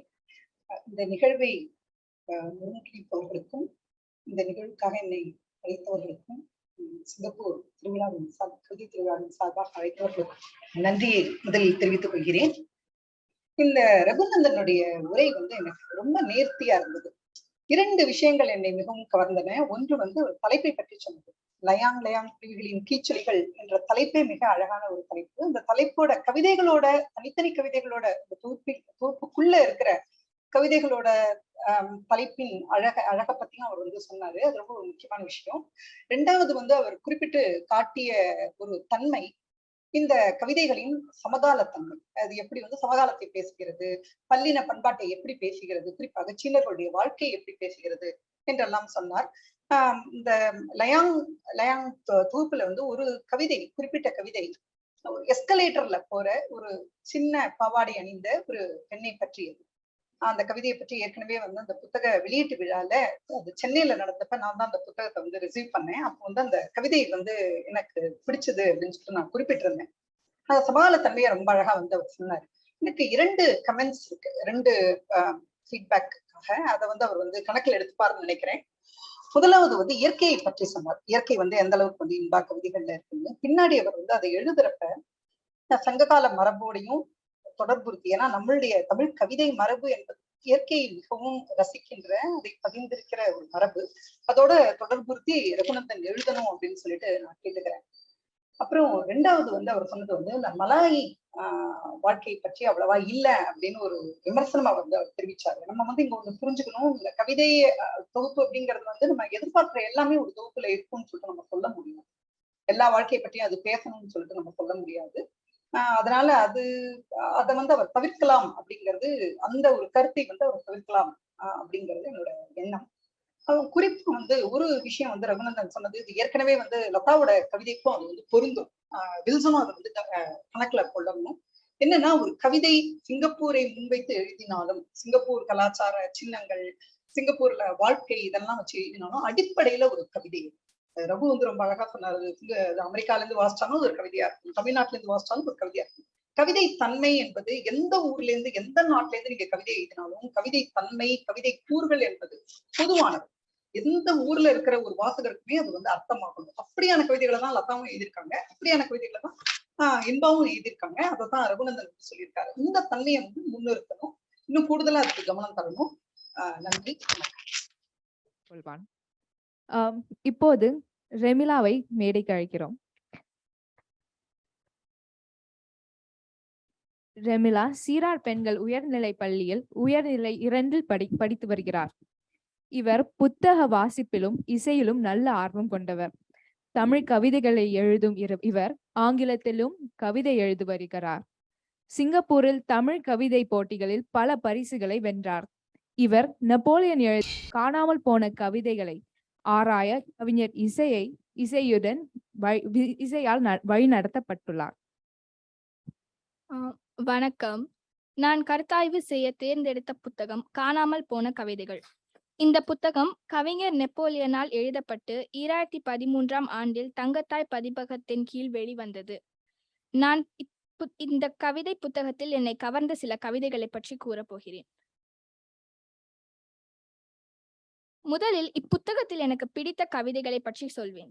நான் தேர்ந்தெடுத்த கவிதைகள் தேன், ஒரே பதில், எந்த நாள், தொட்டி மீன்கள் மற்றும் பொம்மைகள். தேன் என்ற கவிதை அன்பாக நடந்தால் ஒருவர் அனுபவிக்கும் இனிப்பான உணர்வை பற்றி விளக்குகிறது. மலர்களில் மலராதது, மலைகளில் காணாதது, அடைகளில் தேங்காதது, கடைகளில் விற்காதது, வேஷமற்ற அன்பாலான ஒரு சொல் இதயங்களிலிருந்து இயல்பாய் வந்தால் தேன். இவ்வரிகளிலிருந்து தேன் என்பது நாம் உண்ணக்கூடிய தேன் மட்டும் அல்ல, ஒருவருக்கு மகிழ்ச்சி அளிக்கும் செயலினால் வரும் உணர்வை கூட தேன் என்று சொல்லலாம் என இக்கவிதை கூறுகிறது. அடுத்த கவிதை ஒரே பதில். இந்த கவிதையில் உள்ள ஒரு வரி எனக்கு மிகவும் பிடித்திருந்தது. அந்த வரி, குயிலே போர்வைக்குள்ளிருக்கும் என்னை உசுப்பிவிட்டு என் பேனா பிடித்து எங்க மருந்து எழுதுகிறாய். இந்த வரி ஒரு கவிஞரின் கற்பனையையும் அவரை எழுத வைக்கும் இயற்கையின் உந்துதலை பற்றியும் கூறுகிறது. இக்கவிதை ஒரு கவிஞர் தான் கவிதை எழுதுவதற்கு முன் யோசிக்கும் விஷயங்களை பற்றியும் கூறுகிறது. இக்கருத்தை கடைசி வரி நன்றாக கூறுகிறது என நான் நினைக்கிறேன். மூன்றாவது கவிதை எந்த நாள். இந்த கவிதை மனிதர்களாக இருக்கும் நாம் வளர்ந்த பின் நம் பெற்றோரை பற்றி மறந்து விடுவதை பற்றி கூறுகிறது. ஒவ்வொரு நாளையும் நாம் மகிழ்ச்சியுடன் கழிப்பதை பற்றி கூறிவிட்டு நமக்காக அன்றாடம் காத்திருக்கும் நம் பெற்றோருடன் எப்போது நேரத்தை கழிப்பது என்பதோடு இக்கவிதை முடிகிறது. தினந்தோறும் வருத்தமாய் வாசலில் நின்றபடி முதியோர் இல்லத்தில் காத்திருக்கும் பெற்றோருக்கு எந்த நாள் என்ற வரிகளில் வளர்ந்த பின் சிலர் நன்றி மறந்து தங்களை வளர்த்தவர்களுக்கு அக்கறை காட்டாமல் இருக்கின்றனர் என்பதை அழுத்தமாக கூறுகிறது. நான்காவது கவிதை தொட்டி மீன்கள். தொட்டி மீன்கள் என்னும் கவிதை நாம் வீட்டில் வளர்க்கும் மீன்களின் உணர்வுகளை பற்றி கூறுகிறது. கடலில் வாழவில்லை என்றாலும் தன் மீன் தொட்டியை கூட கடலாக நினைத்து அதில் திருப்தியுடன் வாழ்வதை பற்றி இக்கவிதை கூறுகிறது. பரந்த நீர்வெளியின் கொடுப்பினை இல்லை எனினும் தொட்டி மீன்கள் பரவசமாய் நீந்துகின்றன திருப்தியின் வண்ணங்களுடன் என்ற வரி இக்கவிதையின் கருத்தை உணர்த்துகிறது. அது மட்டுமல்லாமல் இக்கவிதை மனிதர்களின் திருப்தியற்ற குணத்தை பற்றியும் சொல்கிறது. தொட்டி மீன்கள் தங்களுக்கு கொடுக்கப்படும் பராமரிப்பு, வாழ்விடம் மற்றும் உணவை வைத்துக்கொண்டு திருப்தியுடன் இருக்கிற போதிலும் அவற்றை வளர்த்து அவற்றை விட இன்னும் அதிகமாக கவனிக்கப்படும் மனிதர்களால் திருப்தியாக இருக்க முடியவில்லை என்பதை இந்த கவிதை உணர்த்துகிறது. கடைசியாக நான் எனக்கு பிடித்த கவிதையிலிருந்து சொல்லப்போவது பொம்மைகள். இக்கவிதை மனிதர்களுக்கும் பொம்மைகளுக்கும் இடையே உள்ள உறவை பற்றி கூறுகிறது. பொம்மைகள் உயிரற்றவையாக இருந்தாலும் கூட பொம்மைகள் தான் மனிதர்களுக்கு உயிரை கொடுக்கின்றன என்பதை இந்த கவிதை சொல்கிறது. ஒரு பொம்மையை செய்வதற்கு முன் ஒரு மனிதனின் கற்பனையை அது தூண்டிவிடுகிறது. ஒரு பொம்மை எப்படி இருக்க வேண்டும் என்பது அந்த பொம்மை தான் மனிதர்களுக்கு சொல்கிறது. பொம்மைகளை செய்வதாக மனிதர்கள் நினைக்கின்றனர், ஆனால் பொம்மைகள் தான் மனிதர்களிடம் தங்களை எப்படி செய்வது என உணர்த்துகிறது. மனிதர்கள் பொம்மைகளை செய்வதாய் நினைத்து கொள்கிறார்கள், உண்மையில் பொம்மைகள் தான் மனிதர்களை செய்கின்றன என்ற வரி இக்கருத்தை வெளிக்கொணர்கிறது. அடுத்து சிங்கப்பூரை பிரதிபலிக்கும் சில கவிதைகளை பற்றி நான் விளக்கப் போகிறேன்.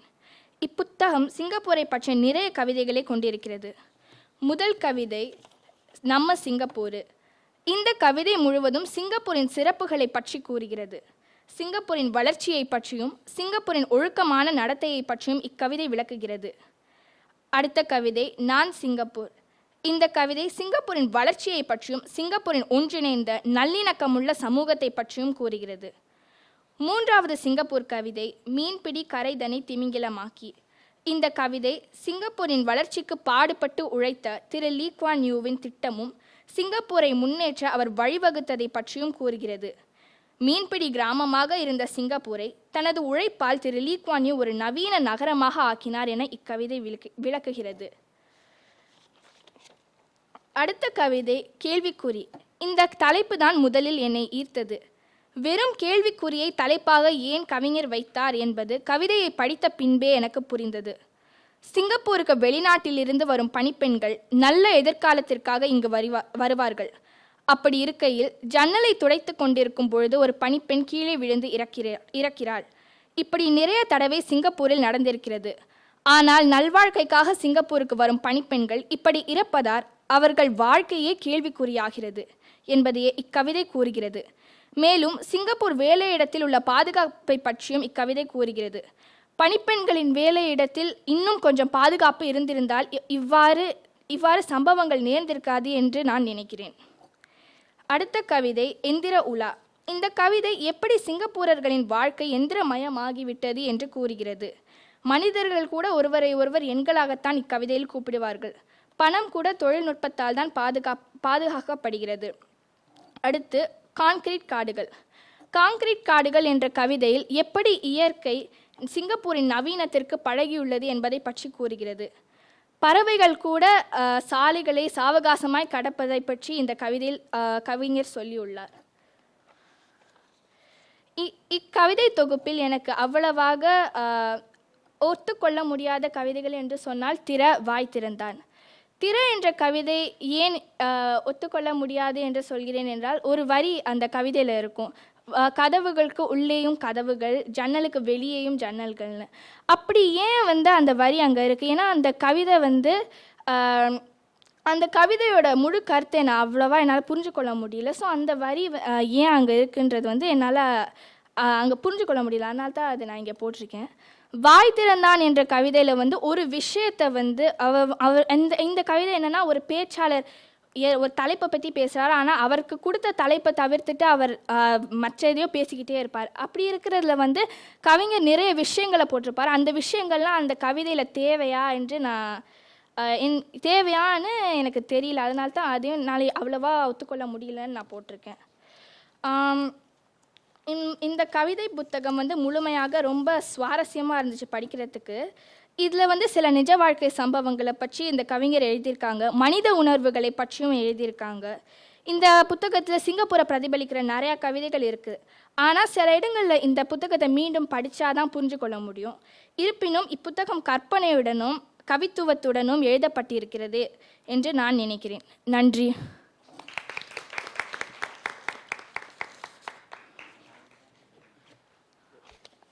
ஆங்கிலத்தில் இக்னரன்ஸ் இஸ் பிளிஸ்ன்னு சொல்லுவாங்க.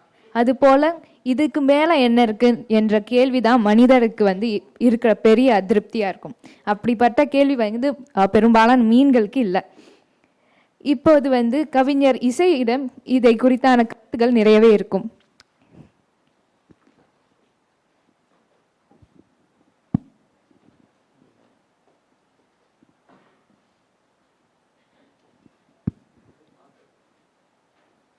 அனைவருக்கும் வணக்கம். முதல்ல இந்த கவிதை திருவிழா இதுபோல் ஒரு ஒருங்கிணைப்பை செய்த நண்பர்களுக்கு நன்றி. ரெமிளா கட்டுரையில் எனக்கு முழுக்க உள்வாங்கி படிச்சுட்டு ரெண்டு மூணு முறை வாசிச்சுட்டு நல்லா எழுதப்பட்ட கட்டுரை. தொடர்ச்சியாக இதுக்கு முன்னாடி ஒரு முறை தான் நான் ரெமிளாவுக்கு கவிதையை வாசிச்சுட்டு சில நோட்ஸ் மட்டும் கொடுத்தேன். ரொம்ப நல்லா வாசிச்சிருக்காங்க. அந்த என்னென்ன கவிதை அந்த தொகுப்பில் இருக்கிற வேறு விஷயங்களை பற்றி பேசினாப்புல. குறிப்பாக அந்த தேன் அப்படிங்கிற விஷயத்தை பற்றி பேசின விஷயம் எனக்கு ரொம்ப பிடிச்சது. அது கவிதையோட ஒரு ஆதாரமான குணம்னு நினைக்கிறேன். கவிதை சொற்களால் தான் சொல்லப்படுது, ஆனால் சொற்கள் இல்லை கவிதை. கவிதையில் தேன் பாட்டில் அப்படின்னு தேன் அப்படின்னு ஒன்று வந்தாவோ, இல்லை சைக்கிள் அப்படின்னு வந்தாவோ, அல்லது மீன் வந்தாவோ, அது மீனாவோ சைக்கிளாவோ இல்லை இருக்க வேண்டிய அவசியம் இல்லை.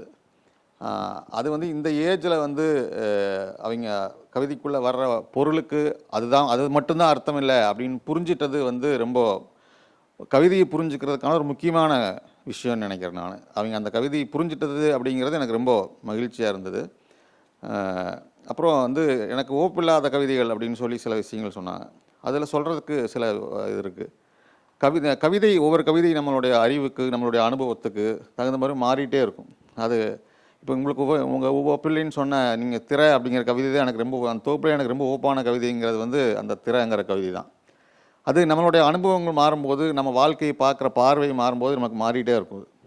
இப்போது நீங்கள் சொன்னீங்களா, நீங்கள் சொன்ன அதே விஷயத்தை இந்த திரைக்கவிதைக்கு போட்டு பார்க்கணும். அங்கே வந்து எப்படி வந்து தேன் இல்லையோ அதே தான் கதவுங்கிறது கதவு இல்லை அப்படிங்கிறது அந்த கவிதை சொல்லுது. நம்ம கதவு அப்படிங்கிறது இங்கே திறக்கிற கதவு மட்டும் இல்லை, நம்ம மனசுக்குள்ளே இருக்கிற கதவு, நமக்கும் இன்னொரு மனுஷனுக்கு இடையில் இருக்கிற கதவு, உனக்கும் உங்கள் அம்மாவுக்கும் இடையில் இருக்கிற கதவு, உனக்கும் ஃப்ரெண்ட்ஸுக்கு இருக்கிற கதவு, அது எல்லாமே வந்து கதவு தான். எப்படி தேன் இல்லையோ கதவு இல்லை அப்படிங்கிற விஷயம் தான் அந்த கவிதை வந்து உங்களுடைய அனுபவம் வர வர உங்களுக்கு புரியும்.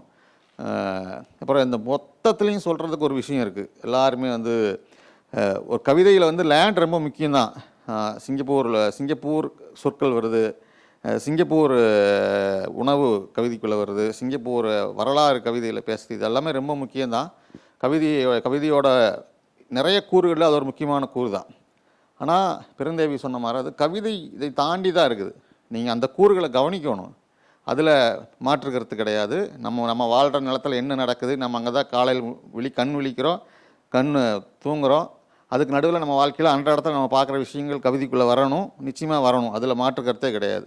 ஆனால் அதை தாண்டி கவிதை அப்படிங்கிறது வந்து மொழி கலாச்சாரம் எல்லாத்தையும் தாண்டினா ஆதாரமான உணர்வுன்னு ஒன்று இருக்குது. நீங்கள் இங்கே வாசித்து எல்லாருமே திரும்ப வந்து சிங்கப்பூர்ன்ட்டே வரீங்க, அது முக்கியம்தான், அதில் நான் இல்லைன்னு சொல்ல. அதை தாண்டி நம்ம மனிதர்கள் அப்படிங்கிற சொல்றதுக்கு பொதுவான ஆதாரமான குணம் இருக்குல்ல, இதை விட அதுதான் நான் முக்கியம்னு நம்புகிறேன். நீங்கள் எல்லாரும் வந்து அதையே கன்சிடர் பண்ணணும்னு நினைக்கிறேன். நன்றி. மிக்க நன்றி கவிஞருக்கு, மிக்க நன்றி. எப்படி வந்து நம்முடைய உள்நாட்டு அதை பொருத்தி நம்ம எப்படி கவிதை எழுதணுமோ அதே சமயத்தில் ஆதார உணர்வு, எந்த நாட்டில் இருக்கிறவர் வந்து அந்த கவிதையை படித்தாலும் அவரும் அதோடு தொடர்ந்து அதை வந்து புரிந்து கொள்கிற அளவுக்கு நம்ம வந்து அதை வந்து கொடுக்கணுன்றதையும் நீங்கள் வந்து ரொம்ப அழகாக வந்து முன்வைத்தீங்க. மிக்க நன்றி கவிஞர். அடுத்து நம்மளுடைய 6வது படைப்பாளர் ரோஷினி தியாகராஜன். ரோஷினி தற்போது தேசிய கல்விக் கழகத்தில் தமிழ் பட்டய கல்வி பயில்கிறார். வருங்கால தலைமுறையினருக்கு தமிழை கொண்டு செல்வதில் பாலமாக திகழ விரும்பும் இவர் தமிழ் கலைத்துறையிலும் பங்கெடுத்துள்ளார். இவர் 50 on 50 பன்மொழி கவிதை தொகுப்பிலிருந்து ஜேர்னி ஆஃப் தாட்ஸ் மற்றும் legend of moon and stars என்ற கவிதைகளை ஒட்டி படைக்கவிருக்கிறார். கவிஞர் கீதா இவருக்கு வழித்துணையாக உள்ளார். அவரை மேடைக்கு அழைத்து விடுவோம்.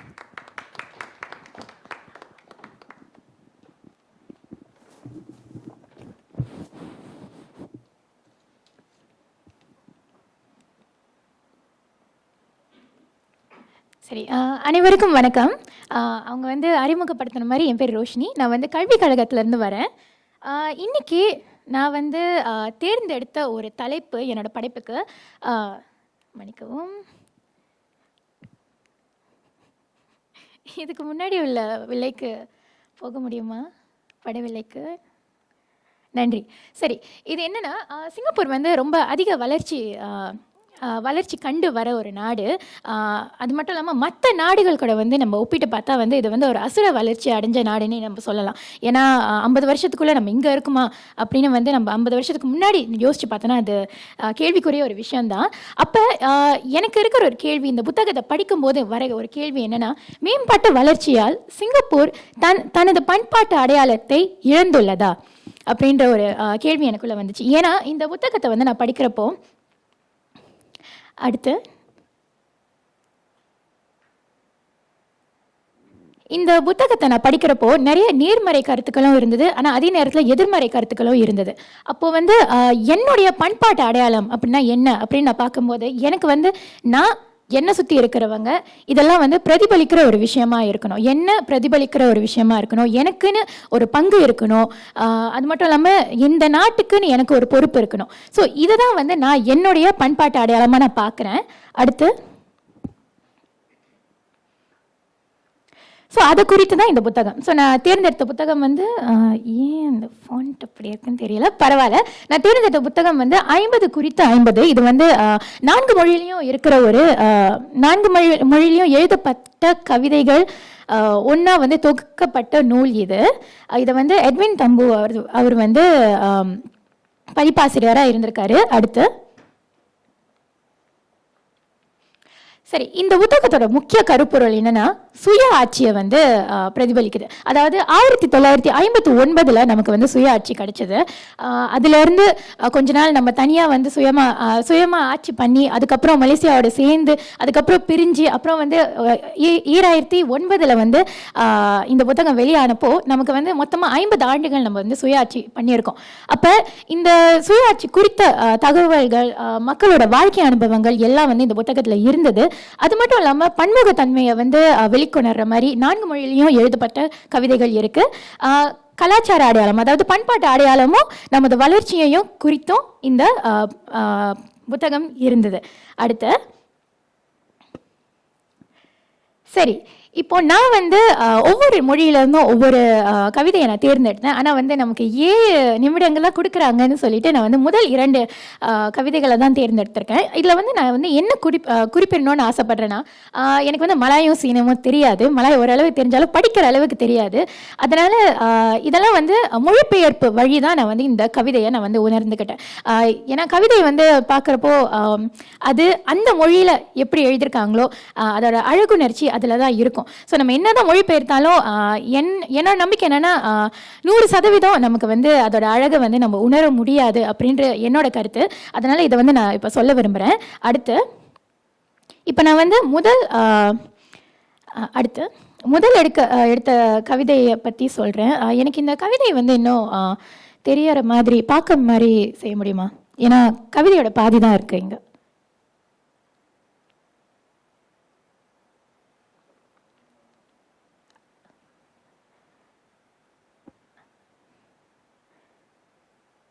சரி, அவங்க பண்ணிட்டு இருக்கப்ப நான் சொல்லிடுறேன். நான் எடுத்த கவிதை வந்து நினைவுகளின் ஊர்வலம். இது வந்து கவிஞர் முருகதாசன் அவர்கள் வந்து எழுதியிருக்காரு.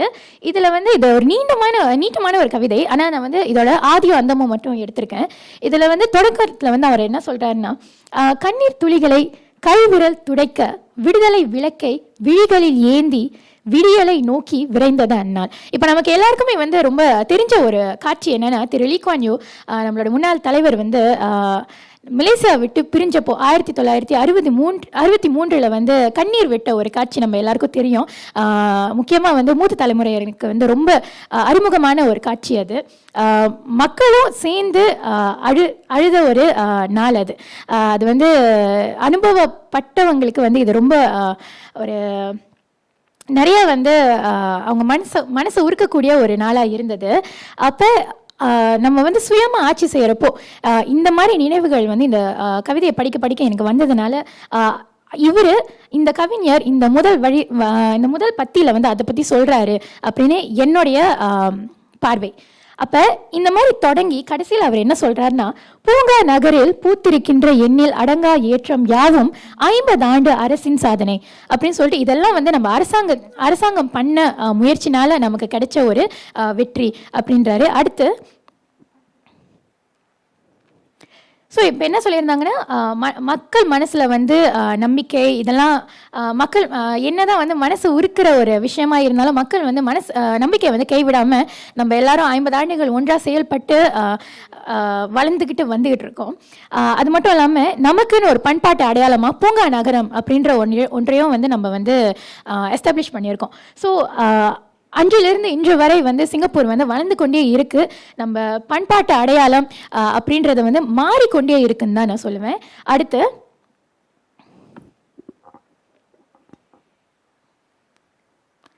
சரி, இது வந்து ஒரு சீன கவிதை. அதனால வந்து ஆங்கில மொழிபெயர்ப்பு மட்டும்தான் இருக்கு. இதில் வந்து என்ன சொல்றாங்கன்னா, looking up atop seats replaced by skyscrapers, coconut trees part of kampong memories, carefully crossing the roaring streets from paths of mud onto carpets of green, telling them stories of growing up of the little red dot. அடுத்து so இதில் வந்து அவங்க என்ன சொல்ல வராங்கன்னா, பாரு முன்ன வந்து இருந்த அந்த அத்தாப்பு குடிசைகள்லாம் தாண்டி இப்போ வந்து வானுயர் கட்டடங்களாக மாறிடுச்சு, சேற்று நில பாதைகள்லாம் மாறி இப்போ வந்து பச்சை கம்பளங்களாக மாறிடுச்சு அப்படின்றாங்க. ஆனால் இந்த கவிதையில் வந்து எனக்கு பிடிச்ச ஒரு விஷயம் என்னென்னா, பச்சை கம்பளங்கள்னு சொல்கிறாங்களே, இது வந்து இயற்கை கொடுத்ததா இல்லை நம்மளா வந்து செஞ்சதா? ஏன்னா இப்போ வந்து நம்ம வந்து கரையோர பூங்காவில் பார்த்தீங்கன்னா நம்மளா செஞ்ச ஒரு வாட்டர் ஃபால் இருக்குது. அப்போ சிங்கப்பூர் வந்து ஒரு கார்டன் சிட்டி, ஒரு பூங்கா நகரம் அப்படின்னு சொல்கிறப்போ எந்த அளவு வந்து இது வந்து இயற்கை பங்காற்றினது, எந்த அளவு நாம் மனிதர்களாக குடிமக்களாக வந்து இதை வந்து நம்மளே செஞ்சு நம்மளா வந்து இந்த நாடு வந்து வளர்த்து விட்டுருக்கோம் அப்படின்ற ஒரு செய்தி வந்து இந்த பச்சை கம்பளம் அப்படின்ற ஒரு சொற்றொடர் வந்து எனக்கு தெரிஞ்சது. அதுக்கப்புறம் கம்பத்தில் வந்து வாழ்ந்த நினைவுகள், என் சாலையை வந்து கடக்குது அப்படின்னு சொல்கிறப்போ என்னோட சிந்தனையை வந்து கடக்குது அப்படின்றாங்க. அப்போ இதெல்லாம் வந்து நம்ம கண்ட மாற்றம், 50 ஆண்டுகளில் நம்ம கண்ட மாற்றத்தை பற்றி சொல்லுது. ஆனால் அப்படி இருந்தாலும் என்னுடைய சிறிய நகரத்தில் நான் வாழ்ந்த இந்த வாழ்க்கையை வந்து நான் அடுத்த தலைமுறைக்கும் கொண்டு போய் சேர்க்குறேன், அவங்களுக்கும் இதை பற்றி நான் சொல்கிறேன், அவங்களுக்கும் இதை பற்றி நான் வந்து பகிர்ந்து கொள்கிறேன் அப்படின்னு சொல்லி இந்த கவிதையை முடிக்கிறாங்க. அப்போ பார்த்தீங்கன்னா நான் ஒரு சிங்கப்பூர் இளையரா எனக்கு வந்து வந்த அந்த கேள்வி வந்து என்னென்னா, முதல்ல சொன்ன மாதிரி நம்ம வந்து அசுர வளர்ச்சி அடையிறதுனால நம்ம பண்பாட்டு அடையாளத்தை நம்ம தொலைச்சிட்டோமா அப்படின்னு கேட்டால் இல்லைன்னு தான் நான் சொல்லுவேன். ஏன்னா என்ன இருந்தாலும் எனக்கும் என் சமுதாயத்துக்கும் இன்னும் இங்கே ஒரு இடம் இருக்குது. இங்கோ நாங்கள் இன்னமும் நம்ம வந்து ஒரு பங்கு ஆட்டிக்கிட்டு இருக்கோம். அது மட்டும் இல்லாமல் என்னையும் என்னோட சமூகத்தையும் வந்து பிரதிபலிக்கிற மாதிரி எல்லாமே இந்த அரசாங்கம் எங்களுக்கு செஞ்சு கொடுத்துருக்கு. அதனால் நான் சுருக்கமாக 7 நிமிஷம் முடிஞ்சதுனால நான் சீக்கிரம் சொல்லிடுறேன். என்னென்னா வந்து நம்ம வந்து மாற்றங்கள் தான் கண்டிருக்கோம் தவிர நம்ம பண்பாட்டு அடையாளத்தை நம்ம இழக்கலை.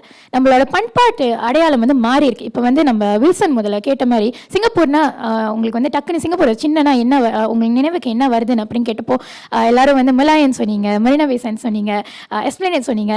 அப்போ முன்ன வந்து சிங்கப்பூர் அடையாளம் என்ன? மீன்பிடி கிராமம், கம்பத்து வீடுகள், அத்தாப்பு குடிசைகள், இதெல்லாம் தெரிஞ்சது. ஆனால் இப்போ நம்ம அடையாளம் மாறி இருக்கு, அதுக்கு நிகராக மாறி இருக்கு, அல்லது அதை விட மேம்பட்ட விஷயங்களுக்கு தான் நம்ம மாறி இருக்கோமே தவிர நம்ம பண்பாட்டு அடையாளத்தை நம்ம இன்னும் கைவிடலை. அடுத்து ஸோ வந்து அது நான் சொன்ன கருத்துக்கள் தான் இது. இப்போ வந்து என்னென்னா நம்ம மேம்பட்டிருக்கோம் தவிர நம்ம வந்து எதையும் இழக்கலை. நம்ம வந்து முன்ன உள்ள அந்த குடிசை வாழ்க்கையை வந்து நம்ம மாற்றியிருக்கோம். இன்னும் ஒரு நல்ல நிலைமைக்கு வந்து நம்ம வந்திருக்கோம். நம்ம பண்பாட்டு அடையாளம் கொஞ்சம் மாறி இருக்கு, அவ்வளோதான். தவிர நம்ம வந்து சுத்தமாக இதை வந்து இழக்கலைன்னு சொல்லி என்னோட உரையை நான் முடிச்சுக்கிறேன். நன்றி. நன்றி, மிக்க நன்றி ரோஷினி. மற்ற படைப்பாளர்களை விட இவங்க வந்து ஒரு வேறுபட்ட கோணத்தில் வந்து பார்த்துருக்காங்க. கவிதைகளை பகுப்பாய்வு செய்வதை விட ஒரு ஆராய்ச்சி கேள்வியை மையமாக கொண்டு அதற்கு கவிதைகள் எப்படி, அதனுடைய கவிதைகள் எப்படி அதற்கு தொடர்பு படுகிறது என்பதை அவங்க சொல்லியிருக்காங்க. முன்னாடியே சொன்ன மாதிரி கவிஞர் கீதா அவர்கள் வந்து நம்முடன் இன்று இணையவில்லை. ஆக விஷ்ணு அவர் ஸ்தானத்தில் வந்து தன் கருத்துக்களை கூறுவார். நன்றி மிருதுளா. நேரம் கம்மியா இருக்கிறதுனால ஒரு 2 கருத்துக்கள் மட்டும் நான் பதிவு செஞ்சுக்க விரும்புறேன் சுருக்கமா. நன்றி ரோஷினி, ரொம்ப நல்ல படைப்புக்கு. அவங்க சொன்னது ஒரு எக்ஸ்டென்ஷனா அதை வச்சுக்கோங்க. முதல் விஷயம் என்னன்னா, இந்த 50 on 50 அப்படிங்கிறது ரொம்ப தனித்துவமான படைப்பு. 4 மொழிகளிலும் இருக்கக்கூடிய கவிதைகள் இந்த ஒரு நூல்ல வந்து நம்மளால பார்க்க முடியுது. இந்த 4 கவிதைகளுக்கும் 4 மொழி கவிதைகளுக்கும் இருக்கக்கூடிய ஒற்றுமைகளை நம்ம வந்து சேர்த்து வச்சு பார்க்கும்போது நிறைய பிரமிப்பான, நிறைய மன நெகிழ்ச்சியான விஷயங்கள் தெரிய வருதுன்னு நினைக்கிறேன். ஏன்னா மொழிகள் வேறையா இருந்தாலும் அவர்களுடைய நினைவுகள் எல்லாம் ஒன்றாக இருந்தன. அதுல நிறைய சிமிலாரிட்டிஸ் இருந்தது. அதெல்லாம் நினைக்கும் போது உண்மையிலே இந்த கவிதை நூல் அப்படிங்கிறது சிங்கப்பூரினுடைய பல இன சமூகம் ஒன்றாக ஒன்றிணைந்து வாழ்வதற்கு ஒரு சிறந்த உதாரணமாக இருக்குமோ அப்படின்னும் இந்த புத்தகம் என்ன தோண வச்சது. அடுத்து 2வது, நம்ம நிறைய அடையாளத்தை பத்தி நிறைய படைப்பாளர்கள் பேசினாங்க. இந்த புத்தகத்தை படிக்கும் போது அடையாளம் அப்படிங்கிறது நம்மளுடைய வரலாறு, அதாவது நமது கடந்த காலம், நிகழ்காலம் மற்றும் நம்மளுடைய வருங்காலம், இது 3த்தையும் சேர்த்ததுதான் நம்மளுடைய சிங்கப்பூரர் அப்படிங்கிற அடையாளம் அப்படிங்கிறத இந்த புத்தகம், இந்த கவிதை நூல்களுடைய கவிதைகள் நன்றாக பறைசாற்றுகின்றன அப்படின்னு நான் நினைக்கிறேன். ரொம்ப நன்றி. நன்றி விஷ்ணுவர்தினி. நேர பற்றாக்குறை, அதனால நம்ம கடைசி படைப்பாளருக்கு போய்விடுவோம். நிகழ்ச்சி சற்று தாமதமாக, ஒரு 5-10 நிமிடம் தாமதமாக முடியும் என்று தெரிவித்துக் கொள்கிறேன். அடுத்த படைப்பாளர் லக்ஷ்மணன் சாய் பாலாஜி. ஈஷுன் இனோவா தொடக்க கல்லூரியில் பயிலும் மாணவர் இவர். தமிழ் மீது உள்ள ஆர்வத்தினால் தமிழ் இலக்கியத்தை ஒரு பாடமாக எடுத்து பயில்கிறார். சூரியன் ஒளிந்தனையும் பெண், கவிதை தொகுப்பிலிருந்து கவிதைகளை ஒட்டி படைக்கவிருக்கிறார். கவிஞர் சாம்ராஜ் இவருக்கு வழித்துணையாக இருந்துள்ளார். அவரை அழைத்து விடுவோம். அனைவருக்கும் காலை வணக்கம். அனைவருக்கும் காலை வணக்கம். நான் வந்து சூரியன் ஒளிந்தனையும் பெண் அந்த புத்தகத்தை வந்து நான் இன்னைக்கு தேர்ந்தெடுத்திருக்கேன். சூரியன் ஒளிந்தனையும் பெண் அப்படின்னு அந்த புத்தகத்தோட தலைப்பே வந்து ரொம்ப புதுமையாக தான் இருக்குது. நான் முதல்ல அந்த தலைப்பை வந்து நான் எப்படி உணர்ந்துக்கிட்டேன்னா, ஒரு பெண்கள் சார்ந்து ஒரு சொல்லப்பட்ட கருத்துக்களோ அப்படின்னு தான் நான் முதல்ல எடுத்துக்கிட்டேன். ஆனால் கவிஞர் வந்து அது அப்படி இல்லை, நான் வந்து இதில் நிறைய தொகுப்புகளை தொகுத்திருக்கேன் அப்படின்னு என்கிட்ட சொல்கிற மாதிரி எனக்கு பட்டுச்சு. இந்த கவிதை நூலில் வந்து 94 கவிதைகள் இருக்குது. 94 கவிதைகளில் வந்து சின்ன சின்ன கவிதைகளும் நீண்ட கவிதைகளும் உள்ளடக்கி தான் இந்த கவிதையை வந்து அவர் எழுதியிருக்காரு. இந்த புத்தகம் வந்து 2013 வந்து உயிர்மை பதிப்பகத்தால் வந்து வெளியிடப்பட்டது. நான் இன்னைக்கு என்ன உங்ககிட்ட நான் பகிர்ந்துக்க போகிறேன்னா, எனக்கு பிடிச்ச கவிதைகள், எனக்கு மனசுக்கு வந்து ஒத்துப்போன கவிதைகளை பற்றி நான் உங்ககிட்ட பகிர்ந்துக்க போகிறேன். நான் இந்த கவிதைகள்லாம் படிக்கும்போது மனித குலத்துக்கு வந்து எந்த மாதிரி விழுமியங்கள் வந்து இருக்கணும், அடிப்படையில் சமுதாயத்தில் வந்து அவங்க எப்படி மேம்பட்டு வாழணும் அப்படின்னு அவர் வந்து சொல்லியிருக்காரு. எனக்கு பிடிச்ச கவிதைகள் அப்படின்னு சொல்லும்போது எக்கச்சக்கமாக இருக்குது, ஒரு பட்டியலே போடலாம். அந்த பொழுது, ஓரிரவு, பெண், புன்னகை, எச்சம், மீளொளி சரணம், குருடர்கள் தெரு அப்படின்னு நான் அடுக்கிக்கிட்டே போகலாம். ஆனால் இன்னைக்கு வந்து நான் உங்ககிட்ட பகிர்ந்துக்க போகிறது வந்து ஒரு 3 கவிதைகள். நேர பற்றாக்குறையினால ஒரு 3 கவிதைகளை வந்து நான் உங்ககிட்ட பகிர்ந்துக்க போகிறேன். புன்னகைன்னு எடுத்துக்கும் போது ஒரு ஸ்மைல் அப்படின்னு தான் கவிஞர் வந்து சொல்கிறாரு. ஒரு ஸ்மைல் அப்படின்னு சொல்லும்போது ஒரு மனசுக்கு வந்து ஒரு நல்ல உணர்ச்சியை தான் கொடுக்குது. ஆனால் அந்த கவிதையை வாசிக்கும் போது என் மனசுக்குள்ளே வந்து ஒரு கேள்வியை தான் எழுப்புச்சு. நீங்கள் வந்து நான் இந்த ஸ்லைடில் வந்து நான் முதல் 2 வரிகளையும் கடைசி 2 வரிகளையும் தான் போட்டிருக்கேன்.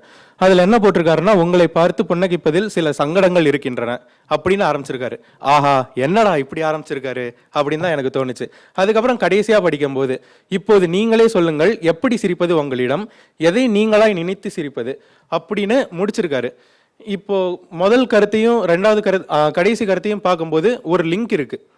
நான் நடுவில் இருக்கிற பத்திகளை வந்து நான் விட்டுட்டேன். இப்போ புன்னகை அப்படின்னு சொல்லும்போது நம்ம வந்து ஒரு முகமூடி அணிஞ்சுக்கிட்டு இந்த சமுதாயத்தில் வாழ்கிறோம் அப்படின்னு தான் சொல்ல வர்றாரு. இப்போது நம்ம மனசில் வந்து ஒருத்தவங்களை பார்க்கும்போது ஒரு கருத்து வந்து நம்ம மனசில் வந்து இருக்கும். ஃபர்ஸ்ட் இம்ப்ரெஷன்னு சொல்லுவாங்கல்ல, அது நம்ம மனசில் இருக்கும். ஓ, இவங்க வந்து நல்லவங்க, ஓ இவங்க ஏன் இப்படி பண்ணுறாங்க, ஓ இவங்க ஏன் இப்படி நடந்துக்கிறாங்க அப்படின்னு நம்ம மனசில் தோணும். ஆனால் அவங்க கிட்ட பேசும்போது அதை வந்து நம்ம சரியாக வந்து சொல்ல மாட்டோம். ஏன்னா அவங்க தப்பாக எடுத்துப்பாங்களோ அப்படின்னு சொல்லிட்டு நம்ம வந்து அங்கே ஒரு மாஸ்க் அணிஞ்சுக்கிறோம். ஹலோ, எப்படி இருக்கீங்க, நல்லா இருக்கீங்களா, சாப்பிட்டீங்களா அப்படின்னு நம்ம ஒரு இதை வந்து நம்ம அங்கே வைக்கிறோம், எடுத்து வைக்கிறோம். அந்த இடத்துல வந்து நம்மளோட உண்மையான முகத்தை வந்து நம்ம அங்கே காட்ட மாட்டேங்கிறோம். பெரியவங்க சொல்லியிருக்காங்க, அகத்தின் அழகு முகத்தில் தெரியும்னு. ஆனால் இப்போ இந்த கவிதையை படிக்கும்போது அகத்தின் அழகு அகத்திலையும் புறத்தின் அழகு வந்து புறத்திலையும் தான் இருக்கே தவிர அது வந்து உண்மையான ஐடென்டிட்டியை வந்து நம்ம வந்து கொண்டு வர மாட்டேங்கிறோம் அப்படின்னு அந்த கருத்தை வந்து அவர் வைக்கிறாருன்னு தான் நான் நினைக்கிறேன். 2வது கவிதை எச்சம். அப்படியே எச்சம்னு சொல்லும்போது எனக்கு என்ன சொல்றதுன்னு தெரில. ஆனால் அந்த கவிதையை படிக்கும்போது அதோட உள்ளர்த்தத்தை பார்க்கலாம். உன்னை பற்றி ஒரு கவிதை எழுதிவிட்டு அவசியமற்ற வார்த்தைகளை அடித்து முடித்தேன், இறுதியில் எஞ்சியது இதுதான். அதோட வந்து ஒரு கேள்விக்குறியும் ஒரு ஆச்சரியக்குறியோட முடிக்கிறாரு. இந்த கவிதை வந்து நான் படிக்கும்போது எனக்கு சட்டுன்னு தோணுனது வந்து இந்திய எழுத்தாளர் அப்துல் ரஹ்மான் வந்து எழுதிய கல்லின் காயம் தான் எனக்கு மனசுல தோணுது. இந்த கவிதையில சொல்லப்படுற கருத்து என்னன்னா, நம்ம வாழ்ந்த வாழ்க்கைக்கு ஏதாவது சான்றா விட்டுட்டு போகணும். ஒரு அச்சீவ்மெண்ட்டாகவும் சரி, இல்லைனா நம்ம யாருக்காவது உதவி செஞ்சு பழகணும், ஒரு நல்ல கொள்கை இருந்து நம்ம வாழணும் அப்படின்னு தான் இந்த கருத்து வந்து கவிஞர் வந்து முன்வைக்கிறாரு. அந்த கல்லின் காயம் அப்படின்னு பார்க்கும்போது, நீ வெறும் கோடுதானா, வெற்றிடத்தை நீ நிரப்பவில்லையா அல்லது நீ நிரம்பவில்லையா அப்படின்னு ஒரு கேள்வியோட முடிக்கிறாரு. அந்த கேள்வியோட தான் கவிஞர் வந்து அந்த இறுதி பக்கத்தில் வந்து ஒரு கேள்விக்குறியோட முடிக்கிறாரு. ஓ நீ எதுக்கு பிறந்த அப்படின்னு அந்த கேள்வியோட முடிக்கிறாரு. ஆனா ஆச்சரியக்குறின்னு பார்க்கும்போது ஓ நீ இவ்வளோ பண்ணியிருக்கியா அப்படின்னு அந்த ஆச்சரியக்குறியோட முடிக்கிறாரு. கேள்விக்குறி வந்து யாரும் எதுவுமே பண்ணாதவங்களுக்கு, ஆச்சரியக்குறி வந்து யாரு நீங்க என்ன பண்ணியிருக்கீங்க, ஓ நீங்க இப்படி பண்ணியிருக்கீங்களா அப்படின்னு சொல்ற அளவுக்கு அவர் விட்டுட்டு போயிருக்காரு. அடுத்ததாக நான் வந்து மீளொளி சரணம் அப்படின்னு அந்த தலைப்பை படிக்கும் போதே மனசை வந்து வருடுற மாதிரி தான் இருக்கு. ஆனால் கருத்து வந்து 2 விதத்தில் நம்ம எடுத்துக்கலாம். ஒன்று வந்து வாழ்வியல் சார்ந்த கருத்தையும், இன்னொன்று வந்து இயற்கை சார்ந்த கருத்தையும் எடுத்துக்கலாம். முதல்ல இயற்கை சார்ந்த கருத்துக்கள். இப்போ அங்கே சிட்டுக்குருவி வந்து ஏதோ சொல்லிக்கிட்டே இருக்கு, நம்ம காதில் அது கேட்காம நம்ம வேலையை பார்க்குறோம் அப்படின்னு சொல்கிறாங்க. ஸோ சிட்டுக்குருவி அப்படின்னு சொல்லும்போது எல்லார் வீட்லேயும் வர்றது தான், இல்லைனா ஏதாவது ஒரு பறவை வர்றது தான் நம்ம வீட்டு பக்கம். அது வந்து சொல்லிக்கிட்டே இருக்கும் தான், பேசிக்கிட்டே இருக்கும். ஆனால் நம்ம அது கண்டுக்காமல் நம்ம ஒரு இயந்திரம் போல் வந்து நம்ம இந்த உலகத்தில் வாழ்கிறோம். இது ஏன் சொல்ல வர்றாருன்னா, நம்ம வந்து இயற்கை வளங்களை வந்து இல்லைனா இயற்கையை வந்து நம்ம சரியாக ரசிக்க மாட்டேங்கிறோம், அதை வந்து அப்ரிஷியேட் பண்ண மாட்டேங்கிறோம், அந்த வகையில் சொல்கிறாரு. சிட்டுக்குருவி வாழ்வியல் சார்பாக வைக்கும்போது நம்ம வீட்டு குழந்தைகள்னு வச்சுக்கலாம், இல்லைனா நம்ம கூட வசிக்கிற பெரியவங்க நண்பர்கள் அப்படின்னு வச்சுக்கலாம். அவங்க வந்து நம்ம கிட்ட வந்து ஏதோ சொல்ல வருவாங்க. எஸ்பெஷலி குழந்தைகள் வந்து நம்ம கிட்ட அவங்க பள்ளியில் நடந்தது, அதுக்கப்புறம் வாழ்க்கையில் நடந்தது எல்லாம் வந்து பெரியவங்களோட பகிரணும் ஆர்வமாக இருப்பாங்க. நம்ம என்ன பண்ணுவோம், டிவி பார்ப்போம், வீட்டுக்கு வந்தோடனே டிவி பார்ப்போம், இல்லைனா ஃபோன் எடுத்து பார்ப்போம், இல்லைனா வேலை இருக்குப்பா நான் அப்புறம் உங்ககிட்ட பேசுகிறேன் அப்படின்னு புறக்கணிச்சிட்டு போயிடுவோம். அதுக்கு தான் கடைசியில் சொல்கிறாரு, எனக்குத்தான் கொடுப்பனை இல்லை, நீ பேசுறது கேட்கறது, நீ என்ன சொல்ல வர அந்த கருத்தை வந்து ஆராயறதுக்கு வந்து எனக்கு அந்த கொடுப்பனை இல்லாமல் போயிடுச்சே அப்படின்னு ஒரு ஆதங்கத்தை வந்து கவிஞர் வந்து தெரிவிக்கிறாரு. இப்போ எனக்கு பிடித்த கவிதைகள்னு சொல்லிட்டேன். எனக்கு வந்து இந்த புத்தகத்தில் வந்து எவ்வளோ கவிதைகள் தான் பிடித்திருந்தாலும் எனக்கு ஒரு சில கவிதைகள் வந்து என் சிந்தனைக்கோ இல்லது என்னோட கற்பனைக்கோ ஒத்து போகாம தான் இருந்தது. அது உதாரணத்துக்கு சொல்லணும்னா மிருகவதை அப்படின்னு சொல்லும் போதே கொடூரமாக இருக்கு. ஆனால் அதில் சொல்லப்படுற கருத்து வந்து நல்லா இருக்கு. அதில் சொல்லப்படுற கருத்து என்னன்னா துரோகம். ஆனால் அதை வந்து வெளிக்கொணர்ற விதம் வந்து ஒரு பூனை வந்து ஒருத்தரோட மண்டை ஓட்டில இருந்து வர ரத்தத்தை வந்து நக்குது அப்படின்னு சொல்றாரு. அது சொல்லும்போது கொஞ்சம் பயமாகவும் நெருடலாகவும் அந்த மாதிரி ஒரு உணர்வுகள் தான் எனக்கு தருது. நேர பற்றாக்குறையினால நான் இதோட முடிச்சுக்கிறேன். நன்றி, வணக்கம். நன்றி சாய் பாலாஜி. கவிஞர் சாம்ராஜ், உங்களோட கருத்துகள்.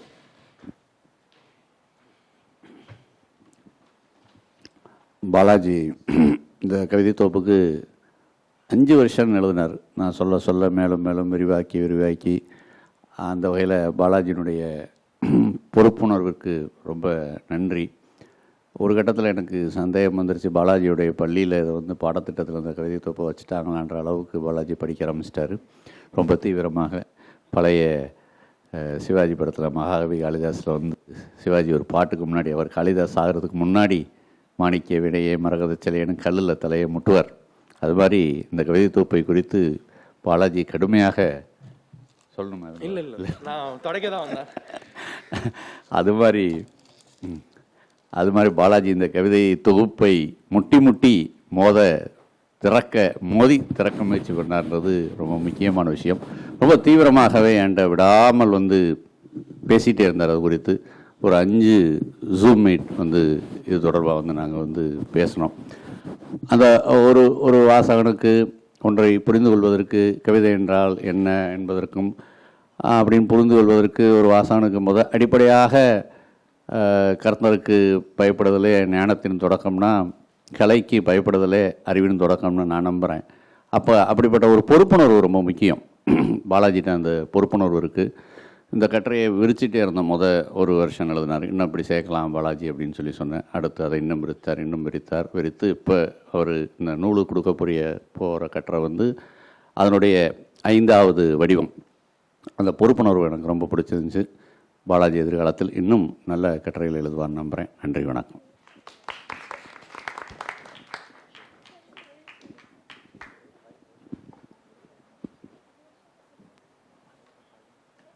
மிகவும் நன்றி கவிஞர் சாம்ராஜ். இப்போது கேள்வி நேரத்திற்கு செல்லலாம். ஆங்கிலத்தில் கவிதைகள் படிக்கிறீங்களா? கேள்வி எழுப்பியிருக்காங்க. இளையர்கள் வந்து தமிழ் கவிதைகளை தவிர ஆங்கிலத்திலும் கவிதைகள் படிக்கிறீங்களான்னு அவங்க கேட்குறாங்க.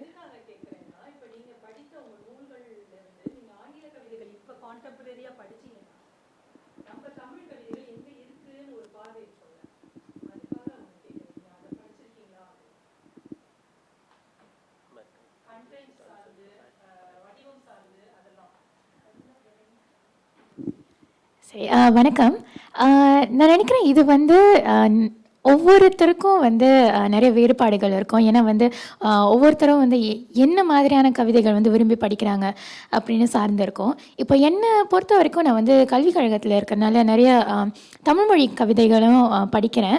ஆனால் லெஷர் ரீடிங்னு சொல்லிட்டு சில ஆங்கில கவிதைகள் எனக்காக தோன்றப்போ வந்து நான் படிப்பேன். ஸோ எனக்கு வந்து என்ன தோணுதுன்னா, தமிழ் மொழியில் வந்து ரொம்ப ரொம்ப சர்ச்சைக்குரிய கருத்துக்கள், ரொம்ப போல்டான கருத்துக்கள் வந்து அந்த அளவுக்கு இல்லைன்னு எனக்கு தோணுது. அப்படி இருந்தாலும் வந்து சமுதாயம் எப்படி வந்து இதெல்லாம் ஏற்றுக்கோன்னு வந்து எனக்கு தெரியல. இப்போ வந்து ஒரு ஒரு ஒரு நூல் இருந்துச்சு, அதில் வந்து கதைக்குள்ள கதை, அது என்ன நூல்னு எனக்கு தெரியல. அதில் வந்து அது ஒரு திரைப்படமாக ஆக்கியிருந்தாங்க. அதில் வந்து அந்த பொண்ணு வந்து கற்பழிக்கப்படுறாங்க. அப்போ வந்து அவங்க அம்மா வந்து ஊரை கூட்டி, இது என்ன படம் எனக்கு இப்போ ஞாபகம் இல்லை, ஊரை கூட்டி வந்து எல்லாருக்கிட்டையும் சொல்லி அப்புறம் வந்து அந்த பொண்ணு வந்து அந்த கற்பழித்தவனை கூடயே வந்து ஒரு உறவை வச்சுக்கிட்டு கடைசி வரைக்கும் அப்படியே ஒண்டி கட்டியாகவே வாழ்ந்துருவா. ஆனால் இதே வந்து அந்த நூலாசிரியர் வந்து அந்த அம்மா கேரக்டர் வந்து அந்த புத்தகத்தில் வந்து படிக்கிற மாதிரி ஒரு மாற்றி வந்து அமைச்சிருப்பார். எப்படின்னா வந்து அந்த அம்மா வந்து தண்ணி எடுத்து ஊற்றி, இல்லைம்மா இதெல்லாம் ஒன்றும் இல்லைம்மா பரவாயில்ல விட்டுரு அப்படின்னு சொல்லிட்டு, அந்த அந்த படம் உங்களுக்கு தெரியும்னு நான் நினைக்கிறேன். எனக்கு இப்போ அந்த பேர் ஞாபகம் வரல. ஆனால் வந்து ஸோ அந்த கவிதை வந்து அந்த நூல் வந்து வெளியானப்போ ஏன்னா இந்த கருத்து சம்மந்தமாக தான் நான் சொல்கிறேன். இந்த கருத்தை வந்து முதல்ல மக்கள் வந்து ஏற்றுக்கல. எப்படி வந்து இந்த மாதிரி முடியும், எப்படி வந்து தண்ணி ஊற்றினா எல்லாம் முடிஞ்சிடுமா அப்படின்ற ஒரு கேள்வி வந்தது. அப்போது நான் நினைக்கிறேன் இதெல்லாம் வந்து ஒவ்வொரு சமுதாயமும் எப்படி வந்து ஏற்றுக்குது, உங்கள் சமூகம் எப்படி ஏற்றுக்குது, மக்கள் எப்படி ஏற்றுக்கிறாங்க, அதெல்லாம் நினைவில் வச்சுக்கிட்டு தான் வந்து எழுத்தாளர்கள் எழுதுகிறாங்க, கவிஞர்கள் எழுதுகிறாங்க. அதனால் ஆங்கிலத்தில் அவங்களோட கலாச்சாரம் வேறு, அவங்க பண்பாட்டு வேறு, அவங்க சிந்திக்கும் விதம் வந்து வேறு. அப்போது அவங்க சில கருத்துக்கள் வந்து முன்வைக்கும்போது வேறு மாதிரியான ஒரு வெல்கம் அவங்களுக்கு கிடைக்குது. ஆனால் தமிழ் சமுதாயத்தில் அந்த மாதிரி போல்டான கருத்துக்கள் வைக்கிறப்போ அது கொஞ்சம் சர்ச்சைக்குரிய கருத்துக்களாக மாறுது. அப்போது தமிழில் வந்து இது வந்து கொஞ்சம் ஆங்கில கவிதைகள் கூட ஒப்பிட்டு பார்த்தா கொஞ்சம் குறைவாகவே இருக்குதுன்னு நான் சொல்லுவேன். அதுக்குன்னு முற்றிலும் இல்லைன்னு நான் சொல்ல மாட்டேன். சர்ச்சைக்குரிய கருத்துக்களும் நான் படிச்சிருக்கேன். அதுக்கு வந்து பிரபலமான எழுத்தாளரும் ஒருத்தர் இருக்கார். ஆனால் அதான் ஒப்பிட்டு பார்க்கும்போது அந்த எழுத்தாளர் எண்ணிக்கை, கவிஞர்கள் எண்ணிக்கை கொஞ்சம் குறைவாக இருக்குன்னு நான் நினைக்கிறேன். இது வந்து என்னுடைய தனிப்பட்ட கருத்து மட்டும்தான். நன்றி. நாங்களாமா இல்லை, நாங்கள் கண்டிப்பாக எழுதுறதுக்கான வெளி எங்களுக்கு இருக்குது. ஏன்னா எங்களுடைய சொந்த சமூக ஊடகங்களாக இருக்கட்டும், இல்லை பரவலாக வந்து இளையர்களுக்கான வெளி வந்து இன்றைக்கு அதிகமாக இருக்கிறதுனால ஒரு கருத்தை வந்து தெரிவிக்கும் போது ரொம்ப வேண்டாமே 377A பரவலாக பேசப்படுற ஒரு தலைப்பு தான் LGBTQ அப்படிங்கிற அந்த வார்த்தையவே இன்றைக்கு பரவலாக நாங்கள் பயன்படுத்துகிற சூழல் ஏற்பட்டுருச்சு. ஆனால் இந்த ஒரு சூழ்நிலையை, அந்த வார்த்தையை உச்சரிக்கிறதுக்கான ஒரு சூழ்நிலையே வந்து இன்னும் பரவலாக இப்போ ஐ மீன் தமிழகத்தில் வந்து நான் நிறைய துணிந்த எழுத்துக்களை பார்த்துருக்கிறேன். அதாவது திருநங்கைகள் பற்றிய சமூகமாக இருக்கட்டும், மற்றபடி ஒரு அங்கே இருக்கிற நடக்கிற சில சமூக அவலங்கள், கேவலங்களாக இருக்கட்டும், அதை துணிந்து எழுதக்கூடிய ஒரு போக்கு இருக்குது. ஆனால் சிங்கப்பூர் சூழ்நிலையில் நம்மளுடைய அரசாங்கத்தினுடைய சில கோட்பாடுகள், நாம் வளர்ந்த சில விதங்கள் அப்படிங்கிறதுனால தமிழில் வந்து அதை எழுதுறதுக்கான ஒரு வெளி இன்னும் ஏற்படலைன்னு தான் நான் நினைக்கிறேனே தவிர என்னுடைய தனிப்பட்ட கருத்து எழுதுறதுக்கு துணிவு இல்லைன்னு இல்லை. எழுதுறதுக்கான களம் சரியாக அமையலை. ஒருவேளை அந்த களம் நமக்கு அமைந்தால் நிச்சயமாக நாமும் நிறைய அப்படிப்பட்ட இலக்கியங்களை படைக்கிறதுக்கு வாய்ப்பு இருக்குது. ஏன்னா ஆங்கிலத்தை பொறுத்த வரைக்கும் தமிழ் வந்து ஒரு ஒரு ஒரு ரொம்ப ஒரு என்ன சொல்றது, ஒரு வீரமான ஒரு மொழி இல்லையா? அதனால நம்ம வந்து சில வார்த்தைகளை வந்து பயன்படுத்தும் பொழுது அது ரொம்ப நேரடியான ஒரு தாக்கத்தை ஏற்படுத்திடும். ஆங்கிலத்தில் ரொம்ப இலைமறைக்காயா இல்லை ரொம்ப மேலோட்டமா அப்படியே தொட்டுட்டு போயிடலாம். ஆனால் தமிழில் நமக்கு அப்படிப்பட்ட வார்த்தைகள் வந்து மேலோட்டமா சொல்றதுக்கான சாத்தியங்கள் வந்து ரொம்ப குறைவுன்னு நான் நினைக்கிறேன். அதனால தான் ஒருவேளை தமிழில் வந்து அந்த வெளிப்படைத்தன்மை நம்மளுடைய கவிதைகளையோ இல்லை கட்டுரைகளையோ இல்லை நாவல்களையோ இன்னும் அதிகமாக வரலையே தவிர அந்த சூழல் ஏற்பட்டால் ஒரு வேளை மாறுவதற்கான வாய்ப்புகள் இருக்குது. அதுதான் என்னுடைய அபிப்பிராயம். ரெண்டாவது விஷயம் என்னென்னா, நீங்கள் கேட்ட மாதிரி ஆங்கில கவிதைகள் நிறைய வாசிச்சிருக்கிறேன். ஆனால் ஆங்கில கவிதைகள் வந்து, அதாவது தமிழ் கவிதைகளில் இருக்கிற ஒரு விஷயம் என்னென்னா, அது எப்படி பார்த்தாலும் நம்முடைய இது என்னுடைய தனிப்பட்ட கருத்து தான், தயவுசெய்து யாரும் என்னை தப்பாக நினைக்க வேண்டாம். நம்ம எப்படி பார்த்தாலும் ஒரு ஒரு வட்டத்துக்குள்ளே தான் இருக்கிறோன்னு நினைக்கிறேன். அந்த மரபு அப்படிங்கிற அந்த வட்டத்துக்குள்ளே தான் இருக்குமே தவிர, ஆங்கில கவிதைகள் அந்த வட்டத்தை தாண்டி பல விஷயங்கள், புது கவிதைகளாக இருக்கட்டும், இல்லாட்டி ஹைக்கூ கவிதைகளாக இருக்கட்டும், இப்படிப்பட்ட விஷயங்கள் வந்து அதுக்குள்ளார போயிருச்சு. ஆனால் தமிழ் கவிதைகள் எப்படி இருந்தாலும் அந்த வட்டத்துக்குள்ளேயே தேங்கி நிற்கிறதோங்கிறது என்னுடைய தனிப்பட்ட அபிப்பிராயம். சில கவிதைகள் நான் பார்த்துருக்கிற வரைக்கும் வந்து வட்டத்தை தாண்டி வெளியே மற்ற இப்போ நான் சபாமுத்து நடராஜன் எழுதின ஒரு கவிதை இருக்கு, அகம்பாவம் வேண்டாம் அகம் பாவம், முடிந்தது கவிதை. அது எனக்கு சொல்ல வேண்டிய கருத்தை வந்து சொல்லிவிட்டு முடிச்சிருச்சு. இதுக்கு நான் ஒரு 10 பக்கமோ இல்லை ஒரு 10 பத்தியோ அந்த மாதிரி எழுதுங்கிற அவசியம் இல்லைன்னு நான் நினைக்கிறேன். ஸோ இளையர்களை பொறுத்த வரைக்கும் இன்றைக்கு துரிதமான வாழ்க்கை சூழலில் விரல் சொடுக்கில் வந்து எங்களுக்கு கவிதை வேணுங்கிற ஒரு எதிர்பார்ப்பு இருக்குன்னு நினைக்கிறேன். அந்த விஷயத்துக்குள்ளே இன்னும் நம்ம போகலை. நன்றி. நன்றி.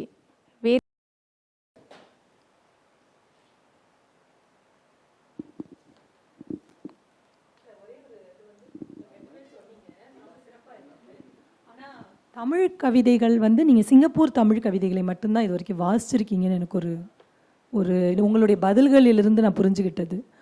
ஆனால் தமிழ் கவிதை வேறு ஒரு தளத்தை அடைஞ்சிருக்கு. நீங்கள் ஒட்டுமொத்தமாக தமிழ்நாட்டு கவிதைகளையும் எடுத்துக்கிட்டிங்கன்னா, அப்போ ஆங்கிலம் படிக்கிறதுனால தான் உங்களை கேட்டேன். ஏதுன்னா நான் வந்து சிங்கப்பூரை மட்டும் வைத்து சிங்கப்பூரில் எழுதப்படுற ஆங்கில கவிதைகளுக்கும் சிங்கப்பூரில் எழுதப்படுற தமிழ் கவிதைகளுக்குமான வித்தியாசத்தை தான் உங்ககிட்ட கேட்டேன். ஆனால் நீங்கள் உலகளாவிய ஆங்கில கவிதைகள் படிக்கிறீங்க, ஆனால் சிங்கப்பூரில் தமிழ் கவிதைகளை இப்போ இந்த மாதிரி விஷயங்களுக்காக படிக்கிறீங்க.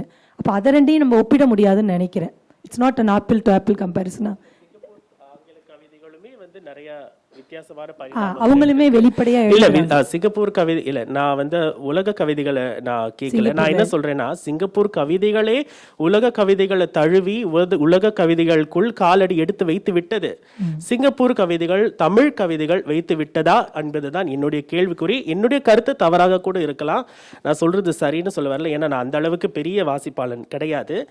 ஆனால் என்னை பொறுத்த வரைக்கும் ஆங்கில கவிதைகள் வந்து உலக அரங்கில் கால் பதித்து விட்டன. சிங்கப்பூர் ஆங்கில கவிதைகள், சிங்கப்பூர் தமிழ் கவிதைகள் நம்ம சென்னை புத்தக பதிப்பகத்தோட நின்றுச்சா இல்லை அதுக்கு தாண்டி வேற எங்கேயாவது போயிருச்சாங்கிறது தான் என்னுடைய கேள்விக்குறி. என்னுடைய கருத்து தவறாக இருக்கலாம், அதை நான் ஒத்துக்கிறதுல எனக்கு எந்த ஒரு ஆச்சரியமும் இல்லை. இதுதான், இதை தெரிஞ்சுக்க தான் கேட்டேன். ஆக்சுவலாக அவங்க பதில் சரியா இருக்குன்னு நான் நினைக்கிறேன். ஏன்னா நீங்கள் உலகளாவிய ஆங்கில கவிதைகளையும் இதையும் ஒப்பிட்டுட்டீங்களோன்னு யோசித்தேன். ஏன்னா இங்கே தமிழ்நாட்டில் வர கவிதைகள் பெரிய அளவில் இருக்குது. ஆனால் இப்போ நீங்கள் சரியாக அதை சொல்லியிருக்கீங்கன்னு நான் நினைக்கிறேன். சிங்கப்பூரில் எழுதுறப்படுற ஆங்கில கவிதைகள் ஒரு வெளியே அடைஞ்சிருச்சு, தமிழ் கவிதைகள் இன்னும் ஒரு வட்டத்துக்குள்ளே இருக்குது அப்படிங்கிறது. அது நல்ல பார்வை. நன்றி நன்றி நன்றி நன்றி. ஒரு நல்ல கலந்துரையாடல். கேள்வி நேரம்ன்றதை பொறுத்து பலருடைய கண்ணோட்டங்கள் வந்து வெளிவந்தது. இளையர்கள் கண்ணோட்டம் மற்றும் கவிதைகளை படித்தவர்களுடைய கண்ணோட்டம்னு. மீண்டும் சொல்கிறேன், நேர பற்றாக்குறையினால் நாங்கள் வந்து இந்த நிகழ்ச்சியை முடிக்க வேண்டியதாக இருக்குது. இல்லைனா இன்னும் கொஞ்சம் நேரமே நம்ம போயிருக்கலாம். நிகழ்ச்சிக்கு வந்து முதலில் நன்றி கூறும் நேரம். இந்த நிகழ்ச்சிக்கு ஆதரவு வழங்கிய கல்வி அமைச்சின் தமிழ்மொழி கற்றல் வளர்ச்சி குழு TLLPC, ஆர்ட்ஸ் ஹவுஸ் லிமிடெட் நிறுவனம், தேசிய கலைகள் மன்றம், நேஷனல் ஆர்ட்ஸ் கவுன்சில் ஆகிய அமைப்புகளுக்கு எங்கள் நன்றியை தெரிவித்துக் கொள்கிறோம்.